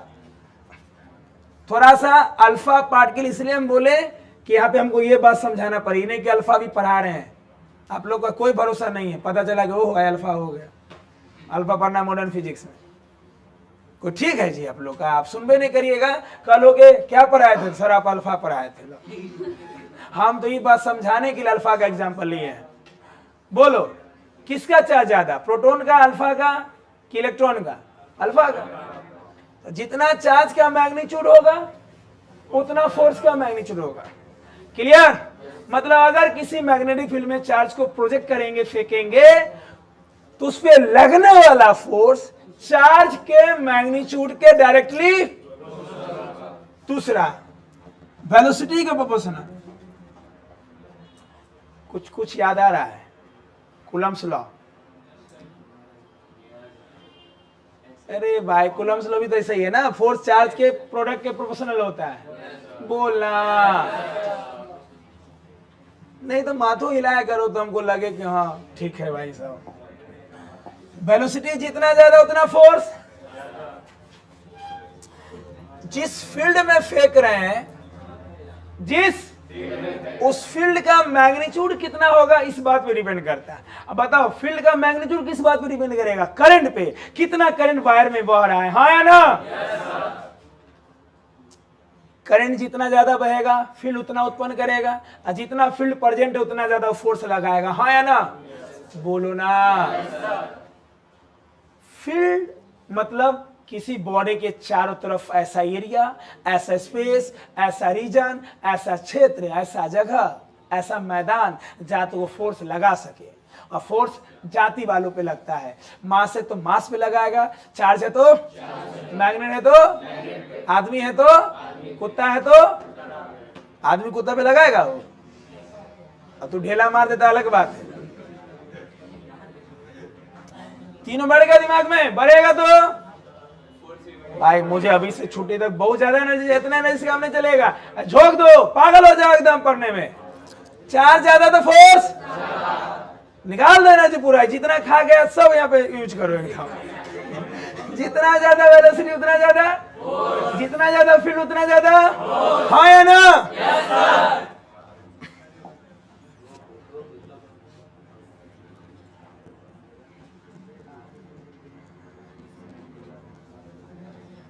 आज तुम्हारे सपोर्ट से क्लास चल रहा है। आज हमको सुबह में लगा कि आज हम क्लास नहीं ले पाएंगे कोई भी, आज का क्या पता कैसे दिन बीतेगा पता नहीं। क्योंकि होता है बॉडी आपका काम नहीं करता है, 10 तरीके का लोड होता है दिमाग में, है कि नहीं? लेकिन समझो सब बात पढ़ा दिए, अब तुम्हारे बाद में कुछ काम वो निपटा लेंगे जो कि कल पे हम टालने वाले थे। तो आज क्लासरूम आप ही लोग की वजह से चल रहा है, सारा जितना बैच पढ़ा है सब आप ही लोग की वजह से। क्लियर? इसलिए और ज्यादा एनर्जी फेंको उधर से। चार्ज ज्यादा फोर्स, वेलोसिटी ज्यादा फोर्स, साइन थीटा लिखे हैं, बस 2 मिनट रुको, अपने पता चल जाएगा कॉस क्यों नहीं लिखा गया। पहले बोलो वेलोसिटी का 2 कंपोनेंट, थीटा के लॉन्ग, परपेंडिकुलर, याद आया? शॉर्ट टॉल, हॉट टॉल, जिधर एंगल बने उधर इसके परपेंडिकुलर। फोर्स किसके प्रोपोर्शनल होगा? साइन थीटा के। क्यों साइन लिए अपने आप पता चल जाएगा, बस इंतजार करो, अभी पता चलेगा। ये वाला कहानी का पता अभी चलेगा। क्लियर? चारों को कंबाइन करो, हाँ या ना? कंबाइनिंग इक्वेशन 1 2 3 एंड तो बोलो एफ प्रोपोर्शनल हो जाएगा q v B sine theta, q v B बढ़ेंगे बढ़ेंगे बढ़ेंगे तो ये भी घटा घटा घटा, no change no change no change. Clear? Proportional को हटाएंगे नया क्वेश्चन आएगा, प्रोपोर्शनल के बदले नया क्वेश्चन आएगा। ये इसके बराबर है कि समानुपाती है, मतलब ये सब पे डिपेंड कर रहा है। मैथ में प्रोपोर्शनल, फिजिक्स में इसे बोलते हैं डिपेंड। क्या बोलते हैं? डिपेंड को बराबर करने के लिए कुछ ना कुछ लिखना पड़ेगा, हाँ या ना?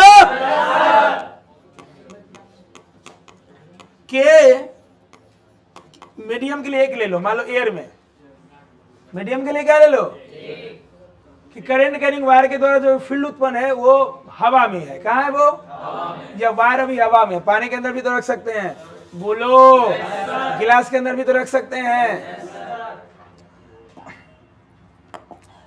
फॉर एयर और वैक्यूम के का वैल्यू हम लोग क्या ले लिए 1। तो बोलो फोर्स कितना आया? F बराबर q v B sine theta, q v B F.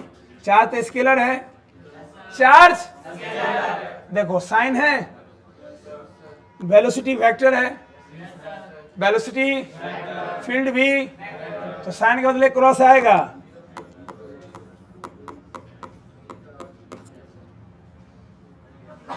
इसको लिख सकते हैं भी क्रॉस भी, आवाज ही नहीं आ रहा है। वी बी साइन थीटा लिखो या अब यहाँ वेक्टर में लिखे थे, हमें वेक्टर देना पड़ेगा। तो ये फोर्स का हो गया स्केलर फॉर्म। कौन फॉर्म? कौन फॉर्म? ये क्या हो जाएगा?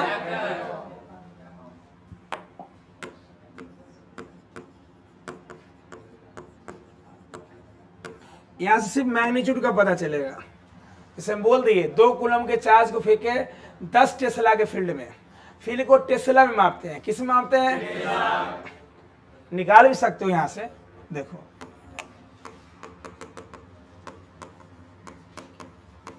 देखो फील्ड का यूनिट निकालते हैं। फोर्स को न्यूटन में, बोलो ना, चार्ज को, वेलोसिटी को, इसका चाहिए साइन थीटा का कोई यूनिट डायमेंशन। तो बोलो B बराबर क्या हो जाएगा? F बाय क्यू बी होगा। अरे यूनिट के लिए साइन थीटा से कोई लेना देना, मुझे इसका यूनिट चाहिए, तो क्यू बी को बट्टे में ले आए। बोलो तो B बराबर क्यू बी, B बराबर F बाय क्यू बी ना। फोर्स को, चार्ज को, वेलोसिटी को, पक्का? न्यूटन, कूलम पर सेकेंड को एम्पियर बोलते हैं, coulomb per second, coulomb per second, क्योंकि करंट होता है charge by time. Rate of flow of charge को बोलते हैं करंट। तो करंट बराबर चार्ज बाय, चार्ज को कूलम में, टाइम को कूलम पर सेकेंड को एम्पियर बोलते हैं। तो बोलो न्यूटन रहने दे ऊपर, कूलम पर सेकेंड यानी CS-1 को क्या लिख दिए? इसको थोड़ा और अरेंज कर लो, CS-1m, ये हो गया कूलम पर सेकेंड। कूलम इसके जगह एम्पियर, न्यूटन एम्पियर मीटर यानी न्यूटन पर एम्पियर। तो मैग्नेटिक फील्ड का यूनिट हो गया न्यूटन पर एम्पियर मीटर। क्लियर? कैसे पढ़ना सही रहेगा? न्यूटन पर एम्पियर पर मीटर, दोनों बट्टा में है ना, न्यूटन पर एम्पियर पर मीटर। इसको ही टेस्ला बोलते हैं, इस पूरे को टेस्ला बोलते हैं। न्यूटन पर एम्पियर पर मीटर बोलो या इसी को क्या बोलो, इसलिए मैग्नेटिक फील्ड को टेस्ला मापते हैं। और भी यूनिट है, बेवर है, हेनरी में आएगा आगे। क्लियर? बोलो और भी है। अभी तत्काल में हम लोग यही लेके चलेंगे, हाँ है ना। मैग्नेटिक फील्ड का यूनिट न्यूटन पर एम्पियर पर metre and that is called. Clear? Tesla को टी से लिखते हैं। किससे लिखते हैं?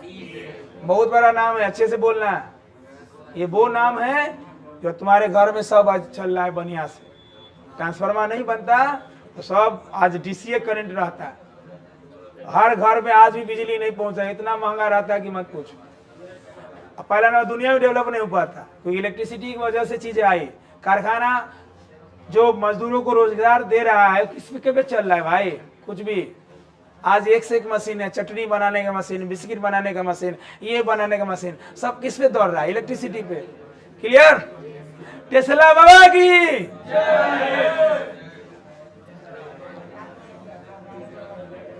आज के बाद जब भी स्विच ऑन करना है टेस्ला बाबा की जय बोल के करना है, कहीं वो करंट नहीं लगेगा। क्लियर?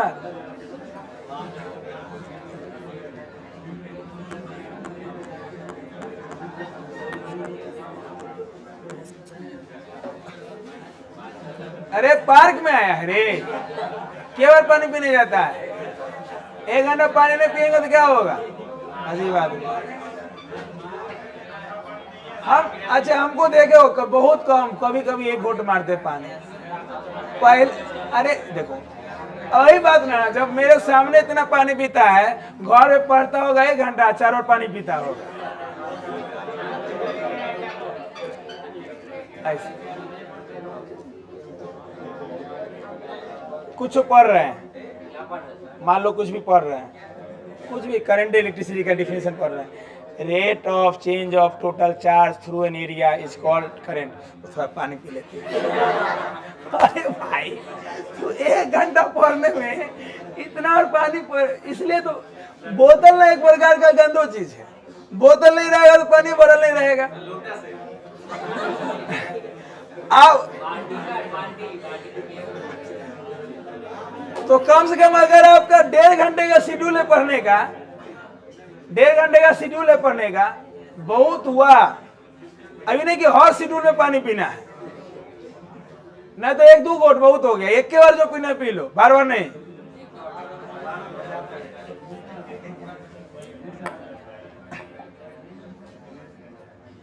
आदत बने ले रहोगे तो एग्जाम हॉल में ऐसे ही पानी पीते रहोगे। के वो लिख के सिलेक्शन ले लिया तो पानी पीते रहेगा, लो पानी पी के तू आंसर लिख लेगा। तब चिपका देना सेंटर वहां पे कि पानी पीजिए 2 गो आंसर लिखिए। चले स्केलर फॉर्म में बोलो, क्यू भी बी। क्लियर? फोर्स क्या हो गया? Magnetic force.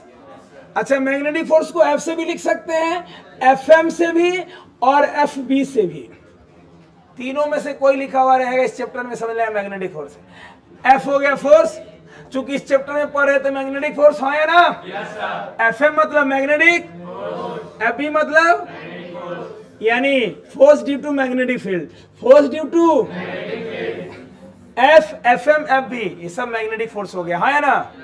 क्यों हो गया? Charge, v velocity, b magnetic field और थीटा, ये दोनों के बीच का एंगल। थीटा किसके बीच का एंगल है? वेलोसिटी और फील्ड, वेलोसिटी और मतलब फील्ड में चार्ज को किस वेलोसिटी से फेंके हैं, किस डायरेक्शन में फेंके हैं, उसके बीच का एंगल है। मान लो फील्ड के लॉन्ग फेंक दिए चार्ज को, तो दोनों सेम डायरेक्शन होगा तो थीटा क्या हो जाएगा? बोलो। ये दोनों अपोजिट डायरेक्शन में होगा तो 90 डिग्री पे होगा तो डाल दोगे ना। तो ये हो गया स्केलर फॉर्म। वेक्टर फॉर्म में क्या हो जाएगा? बराबर क्यू भी क्रॉस।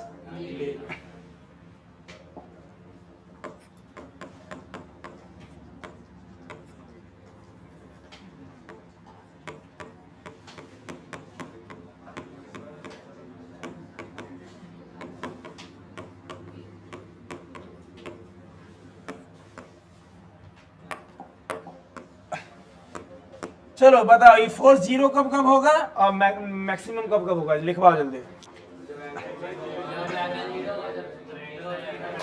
अगर चाहते हो कि हीरो का एंट्री जबरदस्त हो, क्या हो?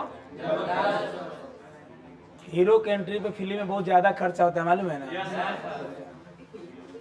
बहुत ज्यादा।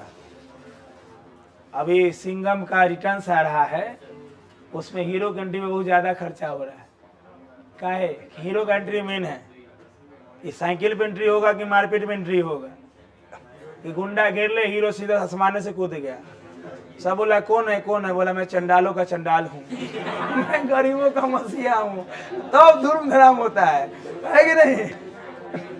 पहले अब ऐसे एंट्री होता है, पहले तो और खतरनाक एंट्री होता था, अनहरिया में एंट्री होता है। पत्रकार किसी का वीडियो बने ले है, वो दौड़ रहा है अनहरिया में, वो जाएगा किसी से टकराया, जिससे टकराया वो कोई और नहीं था, हीरो था। हीरो से टकरा तो बिजली 2-3 बार चमका, हम लोग से कोई टकरा दो तो बिजली आज तक नहीं चमका, है कि नहीं?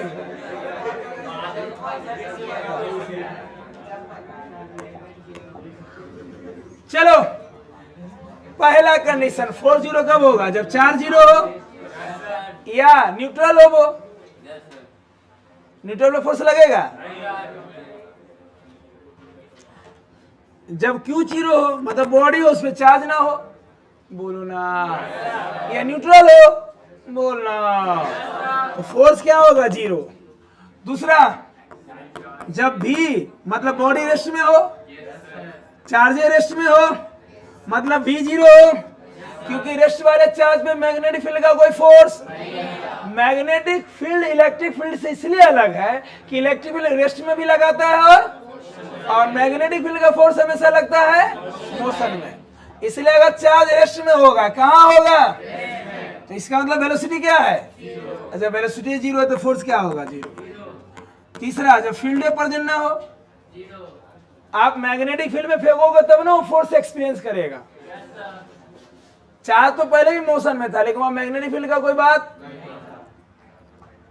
तो जब चार्ज जीरो हो, मतलब सिंपल बॉडी हो, उसमें कोई चार्ज, उसको किसी भी सोर्स से चार्ज दिया गया, या बॉडी न्यूट्रल हो तो फोर्स जीरो, बॉडी रेस्ट में हो तो फोर्स जीरो, मैग्नेटिक फील्ड ही प्रेजेंट ना हो। क्लियर? मैग्नेटिक फील्ड ही प्रेजेंट ना हो तो फोर्स जीरो। नेक्स्ट, जब दोनों सेम डायरेक्शन में हो, जब फील्ड के डायरेक्शन में ही चार्ज को फेंक दिए, तो यहां पे वो नया पॉइंट भी बना। चार्ज रफ्तार में होगा, यानी किसी बॉडी को रफ्तार दिया जाएगा तब उस पर फोर्स लगेगा। लेकिन रफ्तार फील्ड के डायरेक्शन में होना, जैसे ऐसा ऑब्जेक्टिव बना के दे देगा कि क्या हर मूविंग चार्ज पे मैग्नेटिक फील्ड का फोर्स लगेगा? नहीं। अगर उसकी वेलोसिटी फील्ड के डायरेक्शन में हो, किसके डायरेक्शन में हो, तब वो कोई फोर्स एक्सपीरियंस। देखो ना, ये दोनों सेम डायरेक्शन में है। अगर ये दोनों सेम होगा तो बीच का एंगल जीरो ना। अगर फील्ड के लॉन्ग ही चार्ज को फेंक दिया गया तो V और B सेम डायरेक्शन में हो गया।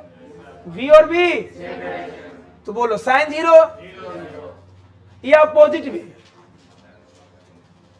बोलो इस केस में वेलोसिटी और फील्ड सेम डायरेक्शन में, यहां फील्ड का अपोजिट वेलोसिटी है, फील्ड के तो बोलो साइन 180। ये दोनों सेम डायरेक्शन में होगा तो साइन जीरो, बोलो ना।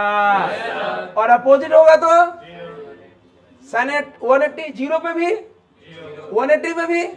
इसका मतलब क्या हुआ? जब V पैरेलल टू B हो तो थीटा क्या होगा? दोनों के बीच कोई फोर्स एक्सपीरियंस नहीं करेगा। या V एंटी पैरेलल हो, अपोजिट हो,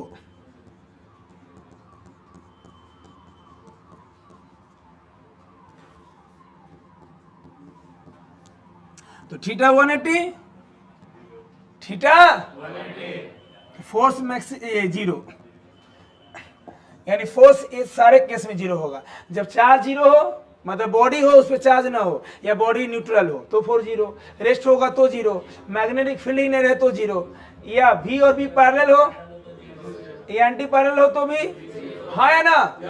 सारे केस में मैग्नेटिक फील्ड का फोर्स क्या होगा? जीरो। क्लियर? मैक्सिमम कब होगा? बोलो क्या लगा हुआ है? साइन थीटा मैक्सिमम कब होता है? साइन थीटा मैक्सिमम कब होता है? साइन थीटा, तो फोर्स मैक्सिमम कब होगा? अगर किसी फॉर्मूला में ट्रिग्नोमेट्रिक फंक्शन आ जाए, क्या आ जाए? तो वो ट्रिग्नोमेट्रिक फंक्शन जहां मिनिमम होगा वो भी मिनिमम होगा, ये जहां मैक्सिमम होगा वो भी मैक्सिमम होगा। साइन थीटा मैक्सिमम होगा 90 डिग्री पे, तो ये भी कब मैक्सिमम होगा? इसका मतलब V और B एक दूसरे के परपेंडिकुलर हो जाए। क्या हो जाए? जब फील्ड के परपेंडिकुलर बॉल फेंकेंगे बॉल को, मतलब चार्ज बॉल को, हाँ या ना, तो फोर्स मैक्सिमम होगा। यानी थीटा 90 पे, थीटा F बराबर क्यू वी बी, F बराबर q v B, q v B sine 90 1। Energy घट गया फिर आप लोग का।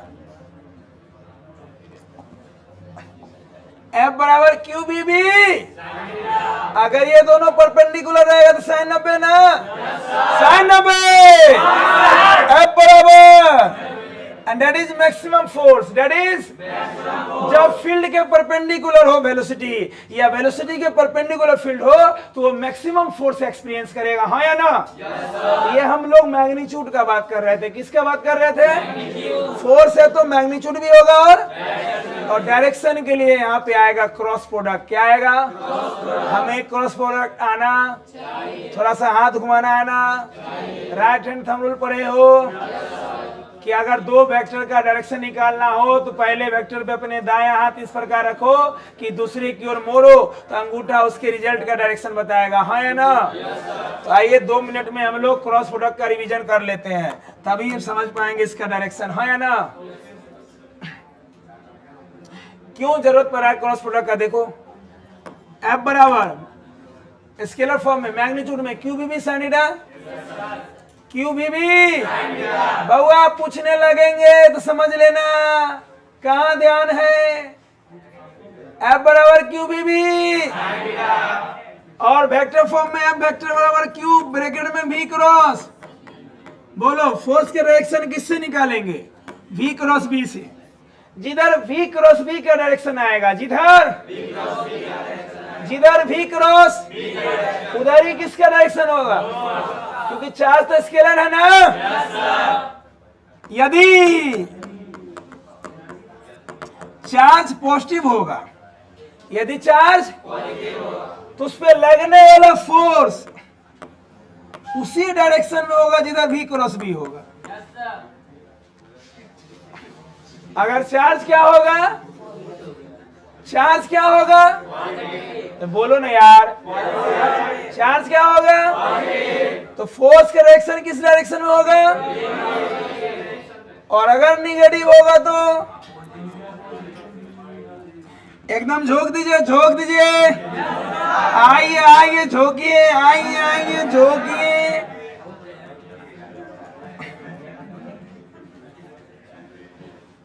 और आज छुट्टी समय बोलेंगे सुना पूरा, तो सुनाइएगा जितना ध्यान है। अभी तक तो पूरा ध्यान में होगा।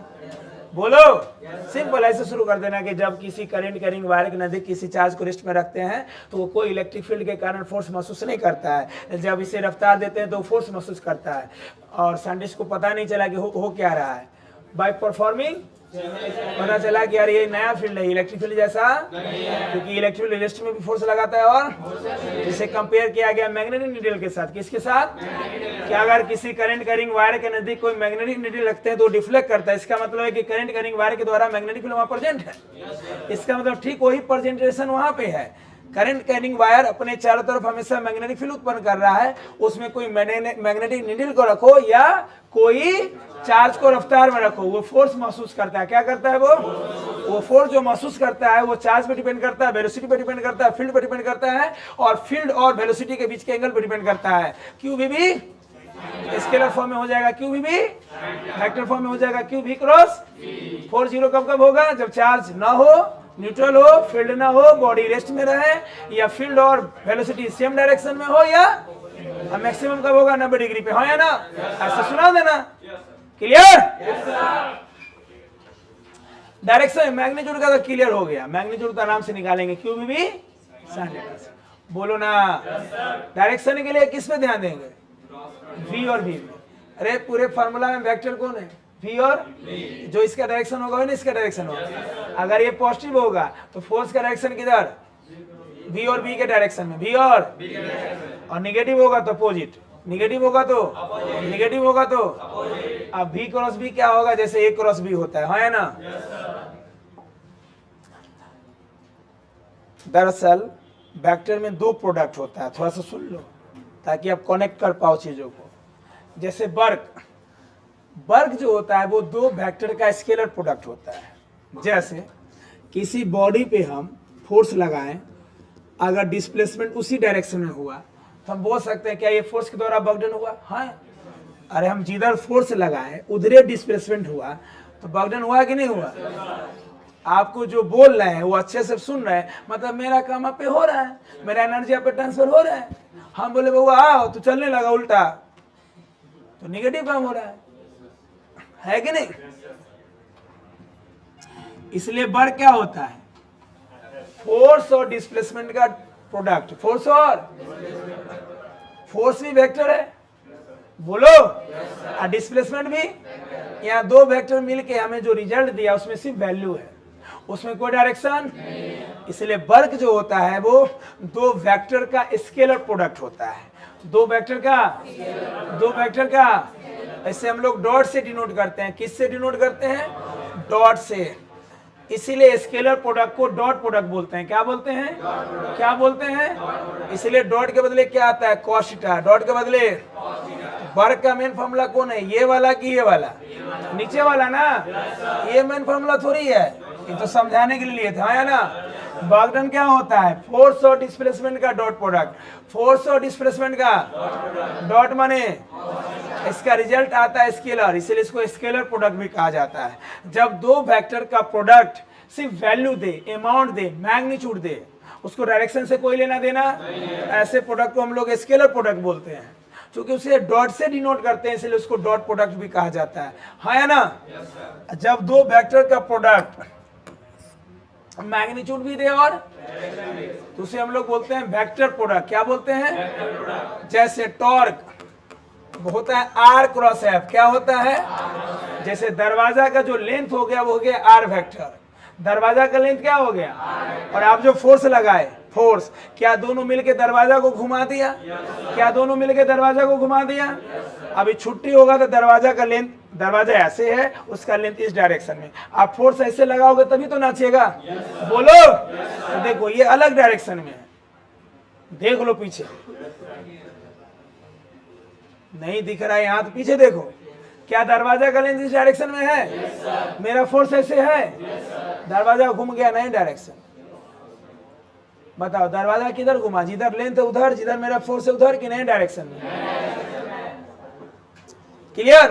तो दरवाजा का घूमना है टॉर्क। दरवाजा का घूमना क्या कहलाएगा? अरे बोलो, दरवाजा का घूमना। और ये दो वेक्टर का क्या है? Cross product. मतलब ये हमें रिजल्ट, ये मैग्नीट्यूड भी दिया और इसमें आर वेक्टर हो गया दरवाजा का लेंथ, एफ हो गया मेरा फोर्स। क्लियर? जो आपको रिजल्ट दिखा दिया दरवाजा का घूमना, ये क्या हो गया? टॉर्क। जैसे पंखे का घूमना टॉर्क, जैसे पंखा पे भी हम डंटी मारेंगे तो घूमने लगेगा, वही पीटने का काम करंट करता है, हाँ या ना? बोलो ना। तो बताओ लेंथ क्या हो जाएगा पंखी का? R vector. हम जो डंडा से फोर्स लगाएंगे वो मेरा फोर्स, ये दोनों मिलकर पंखा को नचा देगा कि नहीं नचा देगा? बोलो ना। तो यहाँ पे क्या हो रहा है कि जो रिजल्ट मुझे आएगा उस रिजल्ट का वैल्यू भी होगा, और दरवाजा घुमा तो एक डायरेक्शन में घुमा, और उसका वैल्यू भी है किस रेट से घुमा, धीमा घुमा कि तेजी से घुमा, हाँ या ना? तो यहाँ पे जो हमारा वेक्टर है, जैसे दरवाजा का डायरेक्शन है, पंखा के घूमने का डायरेक्शन है, वैसा ही अगर चार्ज का वेलोसिटी अलग डायरेक्शन में हो, चार्ज का वेलोसिटी और फील्ड, तो बताओ फोर्स किधर लगेगा? ये दोनों के डायरेक्शन में कि एक नए डायरेक्शन में? दरवाजा किधर घुमा, हम जिधर फोर्स लगाए उधर की नए डायरेक्शन में? क्लियर?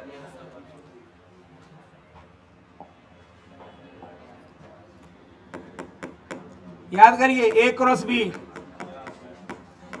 A B. रे थोड़ा सा रिवीजन करवाओ ना, क्या बातचीत करते रहते हो एकदम क्लास में। ए क्रॉस बी, ए बी साइनिडा, क्या दो वेक्टर का ये क्रॉस प्रोडक्ट है? क्रॉस क्यों बोलते हैं? क्रॉस से डिनोट करते हैं, क्रॉस से, है ना। वेक्टर का दो प्रोडक्ट होता है, अगर दो वेक्टर का प्रोडक्ट वैल्यू दे, अमाउंट दे, तो उसे बोलते हैं स्केलर प्रोडक्ट। क्या बोलते हैं? उसको डॉट से डिनोट करते हैं। और जब दो वेक्टर का प्रोडक्ट मैग्नीट्यूड भी दे और उसे बोलते हैं वेक्टर प्रोडक्ट। क्या बोलते हैं? ऐसे क्रॉस से डिनोट करते हैं। किससे डिनोट करते हैं? तो ए क्रॉस बी, तो ए क्रॉस बी, ए बी, ये क्या देगा? ये क्या देगा? क्या हम इस ओवरऑल को सी मान ले कि अगर दो वेक्टर को मल्टीप्लाई किए, दो वेक्टर को, तो हमें रिजल्ट मिला सी। हमें रिजल्ट क्या मिला? सी का मैग्नीट्यूड क्या होगा? डायरेक्शन क्या होगा? और डायरेक्शन निकालने के लिए राइट हैंड थंब रूल का यूज करते हैं, जो आप कहाँ पढ़ते हो 11th के वेक्टर में, हाँ या ना। मैं 2 मिनट में रिकॉल करवा देता हूं आपको।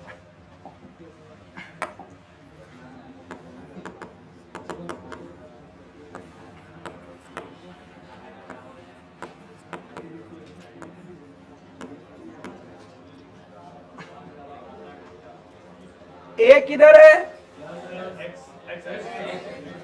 अरे झोंको ना भाई, एकदम झोंक नहीं रहा है। क्या करेगा बच्चा की एनर्जी, झोंकिए जो है सो। ये किधर है? इधर। ये दोनों का प्रोडक्ट का मैग्नीट्यूड क्या होगा? चूंकि जो हमें रिजल्ट मिलेगा उसमें वैल्यू भी आएगा, और वैल्यू किससे निकालेंगे? डायरेक्शन कौन होगा? एन कैप डायरेक्शन है कि लिखने का तरीका है। अब मान लो ये दोनों का डायरेक्शन जेड में गया तो यहाँ के कैप लिख देंगे, एक्स में गया तो वाई में गया तो। क्लियर? डायरेक्शन के लिए क्या बताओ, हम लोग का ध्यान किस पे? मैग्नीट्यूड पे कि डायरेक्शन पे? मैग्नीट्यूड के लिए कभी टेंशन, तो फार्मूला निकाल लिए, बोलो। चाहे फोर्स निकालो, चाहे दो वेक्टर का क्रॉस प्रोडक्ट निकालो, बतवा बराबर है, फार्मूला उसी के जैसा आया है, हाँ या ना। मेन क्या निकालना है? मेन क्या निकालना है? सारा खेल किसका है?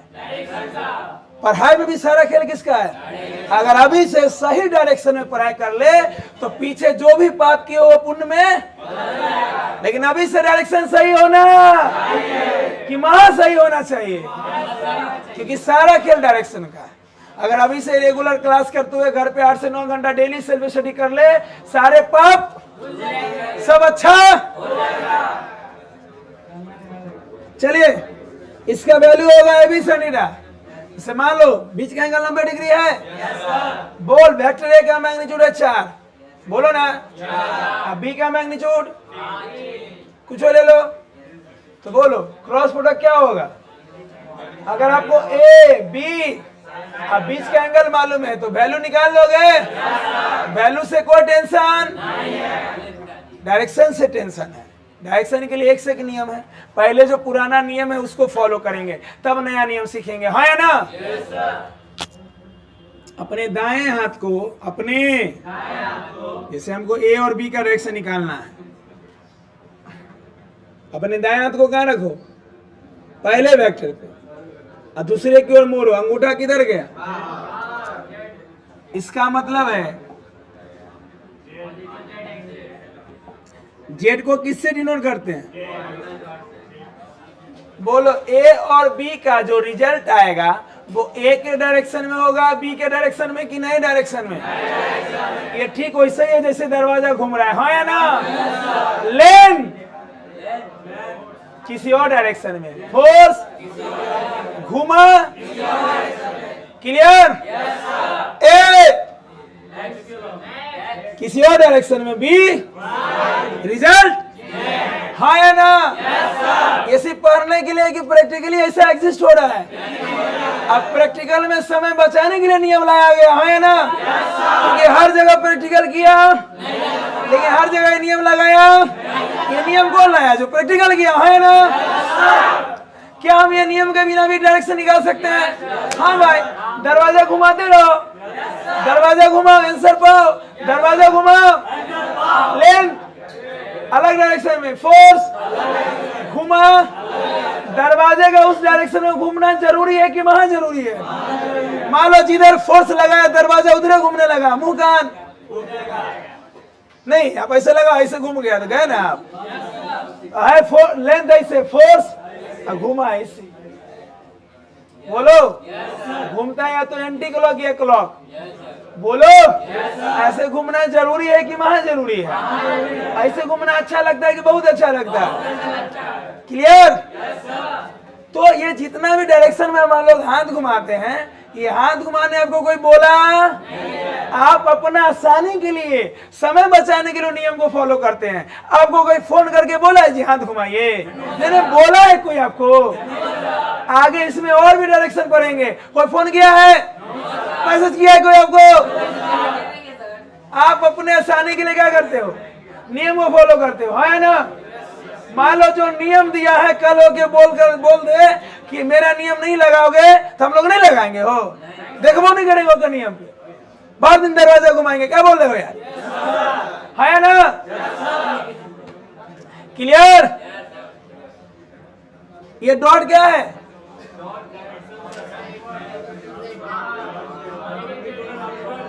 ए और बी के रिजल्ट को क्या मान लिए हैं? बोल सी का मैग्नीट्यूड, डायरेक्शन, एन कैप। अब बोलो एन कैप की जगह जेड डायरेक्शन हो जाएगा कि एन कैप की जगह सी के कैप हो जाएगा? या के कैप लिखो या जेड लिखो या डॉट लिखो, हाँ या ना? अगर अंगूठा जेड में गया तो जेड लिखो, के कैप लिखो, परपेंडिकुलर आउटवर्ड लिखो, डॉट लिखो, बतवा। ये सब के बिना काम चलने वाला। आज हमसे जो पूछना है, जो रिवीजन करवा लो। कल मेरा रोल, आपको डायरेक्शन लिखना है तो मैं तो डायरेक्ट लिखूंगा और आपको बोलूंगा एक्सप्लेन करने, हो या ना? ये मैं करने वाला हूँ। ये जो सोच रहा है क्या बोल रहे हैं, लेकिन बताइए दीजिएगा तो कहीं कहीं हम उल्टा खेल खेलेंगे इस चैप्टर में, ताकि आपके बारे में मुझे पता चले। इस बहाने से भी कंसंट्रेशन बढ़ेगा, हाँ या ना? थोड़ा शर्म आएगा तो पढ़ोगे। चलो बोलो, सी किधर जाएगा? ए से बी। अच्छा, हाथ कहां से घुमाना है? कहीं से कहीं कि पहला से दूसरा? पहला वेक्टर किसको बोलेंगे? जो पहले लिखल है, हाँ या ना? ए क्रॉस बी। ध्यान दो, ए और बी के रिजल्ट को क्या माने हैं? सी के मैग्नीट्यूड से हमें कोई टेंशन, मैग्नीट्यूड में तो फॉर्मूला मिलेगा, आंसर बना लेगा। मेन क्या है इस चैप्टर में? क्रॉस क्या शो कर रहा है? अंगूठा कहां गया? क्लियर? आप बोलो, बोलो फोर्स का फॉर्मूला क्यू भी वेक्टर फॉर्म में, क्यू भी क्रॉस। तो भी को मान लो पहला वेक्टर, भी को मान लो, और बी को मान लो। जैसे ए क्रॉस बी है वैसे भी क्रॉस बी है। और हाथ घुमाएंगे भी से भी, हाथ घुमाएंगे जिधर जाएगा अंगूठा वो किसका डायरेक्शन होगा? फोर्स का। यहाँ सी का जो काम कर रहा है वो फोर्स हो जाएगा। बोलो, आइए घुमाते हैं।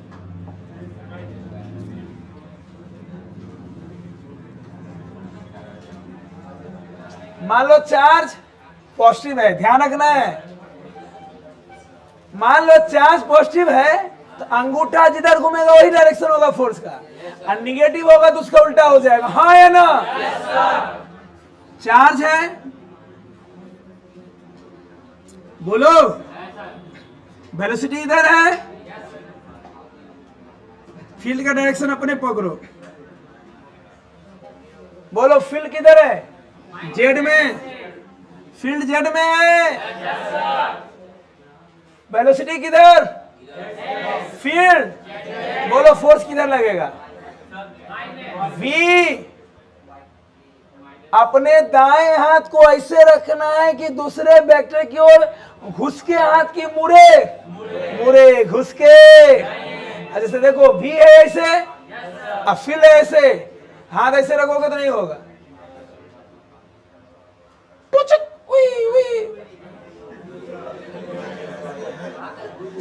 अच्छा साउंड में पढ़ोगे तो अच्छा लगेगा, घर पे भी इजली नहीं।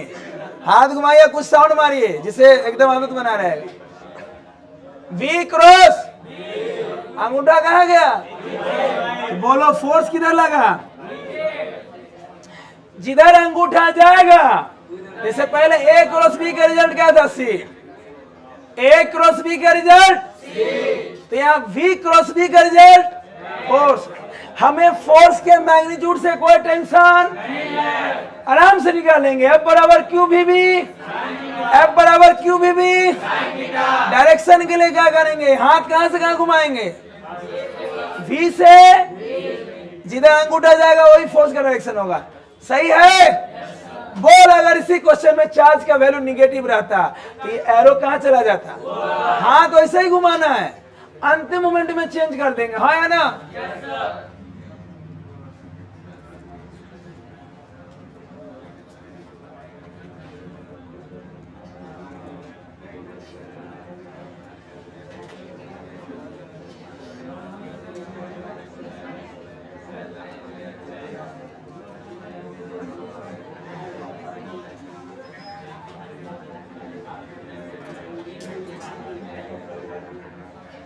चार्ज का वेलोसिटी ऊपर है, चार्ज का वेलोसिटी फील्ड, चार्ज कैसा है?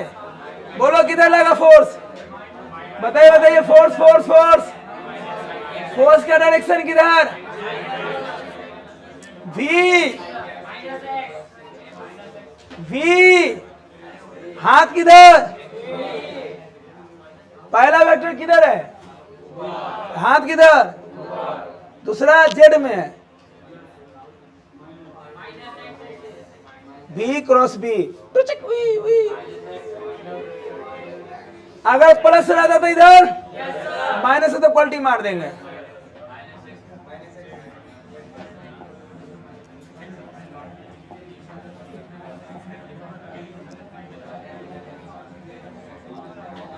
समझ रहे हो कैसे करना है? फोर्स के डायरेक्शन निकालने के लिए अपने दाएं हाथ को वेलोसिटी वाले डायरेक्शन में रखिए, है ना? और ऐसे रखिए कि फील्ड के डायरेक्शन में आपका हाथ मुड़ जाए, और मुड़ते समय आपका जो अंगूठा होगा वही डायरेक्शन देगा फोर्स का, है ना? बोलो। ऐसे एक दो चीज हम आसानी के लिए बता देते हैं। यो कलम लाओ को याद, 3 रुपया 3 रुपया 3 रुपया। हाथ में सही से बैठता है, मोटका पेन है ना।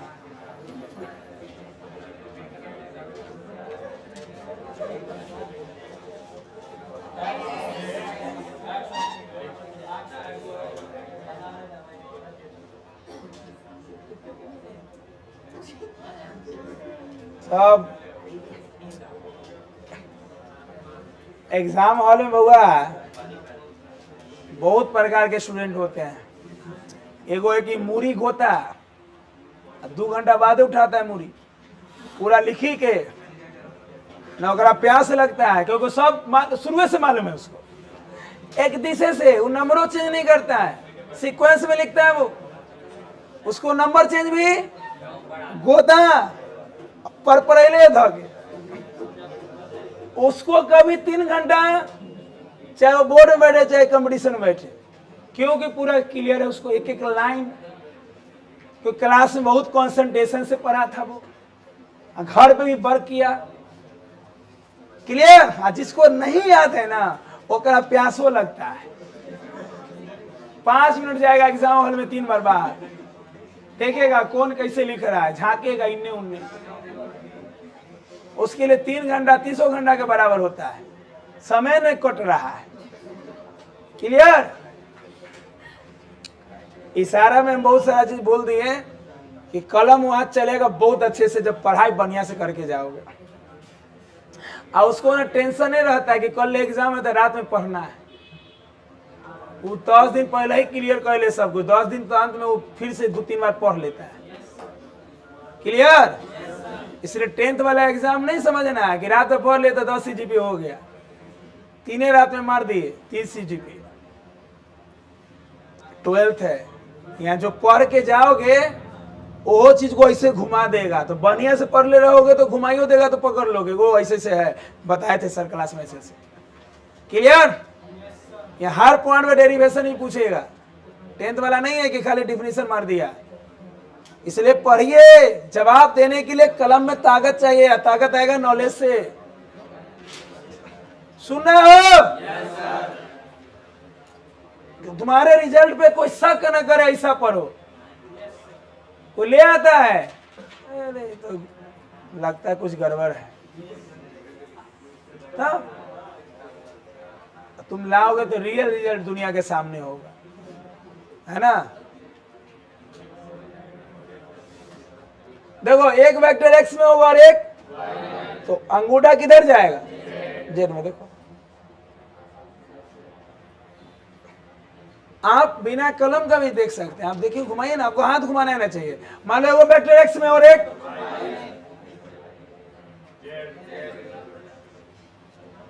वाई में और एक वाई से जेड, क्लियर। एक जेड में और एक, मतलब पहला वेक्टर जेड में है, पहला वेक्टर, और दूसरा हाथ कैसे घुमाओगे? पहला जेड में है तो इससे, दूसरा हाथ कहां से कहां घुमाना है? जैसे मान लो वेलोसिटी इधर दे दिया, वेलोसिटी जेड में दे दिया, अब फील्ड एक्स में, तो फिर इधर मान लो भी जेड में है, भी अब वेलोसिटी निगेटिव एक्स में है, ये फील्ड निगेटिव एक्स में है, हाथ ऐसे रखेंगे। क्लियर? मतलब एक ही बात का ध्यान रखना है कि पहले वेक्टर पे अपना दायां हाथ रखना है फैला के, ऐसे रखना है। कैसे? कि दूसरे वेक्टर की ओर आपका हाथ घूमे, मुड़े। क्लियर? बात आ रही समझ में? क्या निकालोगे डायरेक्शन? एगो दो नया करो इसमें।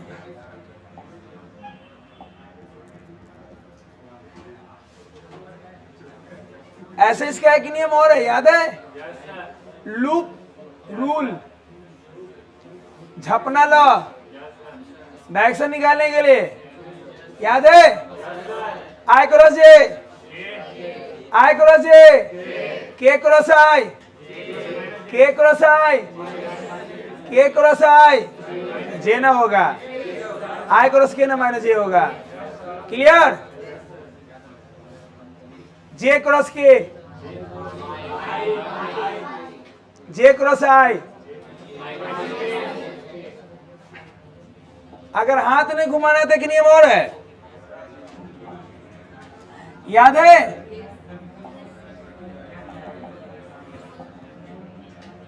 अरे जरूर पढ़ा होगा, 11th में इतना जरूर पढ़ा होगा, है ना?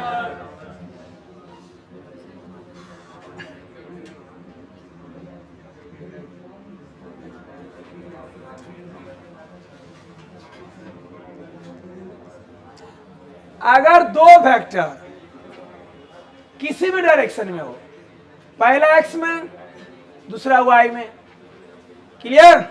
पहला वाई में दूसरा जेड में, पहला जेड में दूसरा एक्स में, तो आप ये भी नियम लगा सकते हो। हाँ, जो हाथ घुमाने वाला नियम है वो हर जगह वैलिड है किसी भी डायरेक्शन के लिए, लेकिन ये वाला नियम तभी वैलिड है जब वेक्टर तीनों स्पेसिफिक डायरेक्शन में होगा, या तो एक्स वाई हो, वाई जेड हो, या जेड एक्स हो। तो बेस्ट तो है हाथ घुमाने वाला कि पहले वेक्टर पे क्या रखो, अपना दायां हाथ, और दूसरे की ओर मोड़ो। क्लियर? क्योंकि इस चैप्टर में डायरेक्शन का खेल है, तो अगले दिन क्या होगा कि जब जब डायरेक्शन देंगे तो हो सकता है पर्सनली सबसे पूछे हाथ घुमाओ, हाथ घुमाओगे तो अपने आप क्लियर हो जाएगा। कि अभी ये घुमाओ ना, ये वाला भी सीख लो, अभी ये घुमाओ। इसे देखो ध्यान से।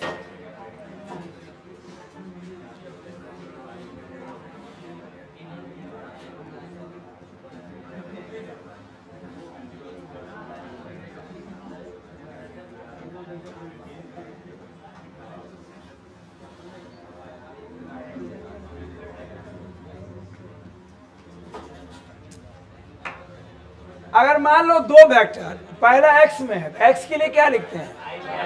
वाई के लिए आप हाथ रखोगे किधर? एक एक्स में और एक एक्स क्रॉस वाई, या ए क्रॉस बी, या यहां वाला चैप्टर हो गया भी क्रॉस बी। हाथ कहां रखो? भी पे, मोड़ो बी के लॉन्ग। एक हो गया हाथ मोड़ने वाला। इसमें क्या करना, हाथ मोड़ना नहीं है। मान लो वेलोसिटी एक्स में है तो एक्स की जगह क्या लिखो, और फील्ड वाई में है तो वाई की जगह क्या लिखो? आई क्रॉस जे। अब ये वाला डायग्राम देखो, आई जे, आई और जे ले लिए तो बचा कौन? यहाँ के लिख दो, क्योंकि स्पेशली तो तीनों डायरेक्शन है। अगर दो वेक्टर पहला ही से एक्स वाई में है तो बचा क्या? जेड। जेड के लिए आप प्लस की माइनस वैसे देखेंगे। अगर आप ऐसे गए, अगर एंटी क्लॉक गए तो प्लस, और क्लॉक गए तो बताइए, आई क्रॉस जे, जे क्रॉस के, आई क्रॉस जे, जे क्रॉस के, प्लस की माइनस, क्योंकि एंटी क्लॉक जा रहे हैं, हाँ या ना? घड़ी के अपोजिट प्लस, घड़ी के डायरेक्शन में। बोलो के क्रॉस आई। क्लियर? अब बताओ, मान लो चार्ज का वेलोसिटी एक्स में है, चार्ज का वेलोसिटी और फील्ड वाई में है, तो एक्स के लिए क्या रखोगे और वाई के लिए? आई क्रॉस जे। तो बोलो फोर्स किधर लगेगा? लगा तो कहीं बैठा सकते हो, यहाँ बैठाओ। बताओ v किधर है? मान लो हाथ घुमाना नहीं है आपको, मत घुमाइए आप। बोलो v किधर है? x में, x के लिए फील्ड किधर है? फील्ड किधर है? z में, z के लिए आई क्रॉस के। बताओ आई क्रॉस के क्या है यहाँ पे? के क्रॉस आई जे, तो आई क्रॉस के माइनस जे। इसको याद रखना बहुत आसान। आई जे लिखेंगे तो बचेगा क्या? ऐसे झपना भी लो भी कह सकते हो, झाप दो। आई क्रॉस जे, जे क्रॉस के क्रॉस आई, उल्टा करोगे तो माइनस। बोलो आई क्रॉस जे, तो जे क्रॉस आई, या तो यहां से उल्टा कर लो या डायग्राम में उल्टा कर लो। आई से जे एंटी क्लॉक है तो प्लस के, और जे से आई आए तो क्लॉक तो माइनस। बोलो बोलो जे क्रॉस के, तो के क्रॉस जे, के क्रॉस आई, तो बोलो आई क्रॉस के। याद रखना आसान की बहुत आसान। सबसे पहला आई क्रॉस जे लिख दिए तो बचा क्या? जे क्रॉस के। पहले ये देखो, प्लस माइनस बाद में। आई क्रॉस जे क्रॉस आई, अब जे आई ले लिए तो बचा क्या? के क्रॉस जे। पहले तो ये देखो कि आई जे रहेगा तो के होगा, जे के तो आई, के जे तो आई, के आई तो जे। प्लस की माइनस देख लो, अगर एंटी क्लॉक है तो आई जे के आई, के आई जे। बोलो तो जे आई माइनस के आई जे तो आई के। ऐसे ऐसे अब परसों क्लास में यूज होने लगा। हम बोले बता जे क्रॉस आई, भूल गए तो यहां क्या लिखो? यहां क्या लिखना है? तो बोलो जे से आई कैसे आओ? क्लॉक की एंटी क्लॉक, क्लॉक ना। तो जे आई लिख दिए तो बचा क्या? जे आई लिख दिए तो बचा क्या? जे आई लिख दिए तो बचा के ना, प्लस की माइनस तो हो जाएगा माइनस। क्लियर? कहीं भी बैठा सकते हो। इसको इस नियम से बताओ। बोलो वेलोसिटी किधर है? तो y के लिए कितना? बोलो फील्ड किधर है? जे क्रॉस के। बोलो जे क्रॉस के। अब बोलो हाथ घुमा के भी आया था, ऐसे भी आया, हाँ है ना? अब अंतिम मोमेंट में देख लो, अगर चार्ज प्लस है तो यही आंसर होगा। चार्ज प्लस है तो, माइनस है तो पलटी। क्लियर? क्या डायरेक्शन निकाल लोगे? हाँ या ना? बस इतना मन में, अभी रास्ते में चुपचाप जाओगे कि मन में रिकॉल करते हुए? घर पे बैठ के पलथियां मार के आई वाला क्लास पूरा सोचोगे, तब लिखोगे पीडीएफ, है ना?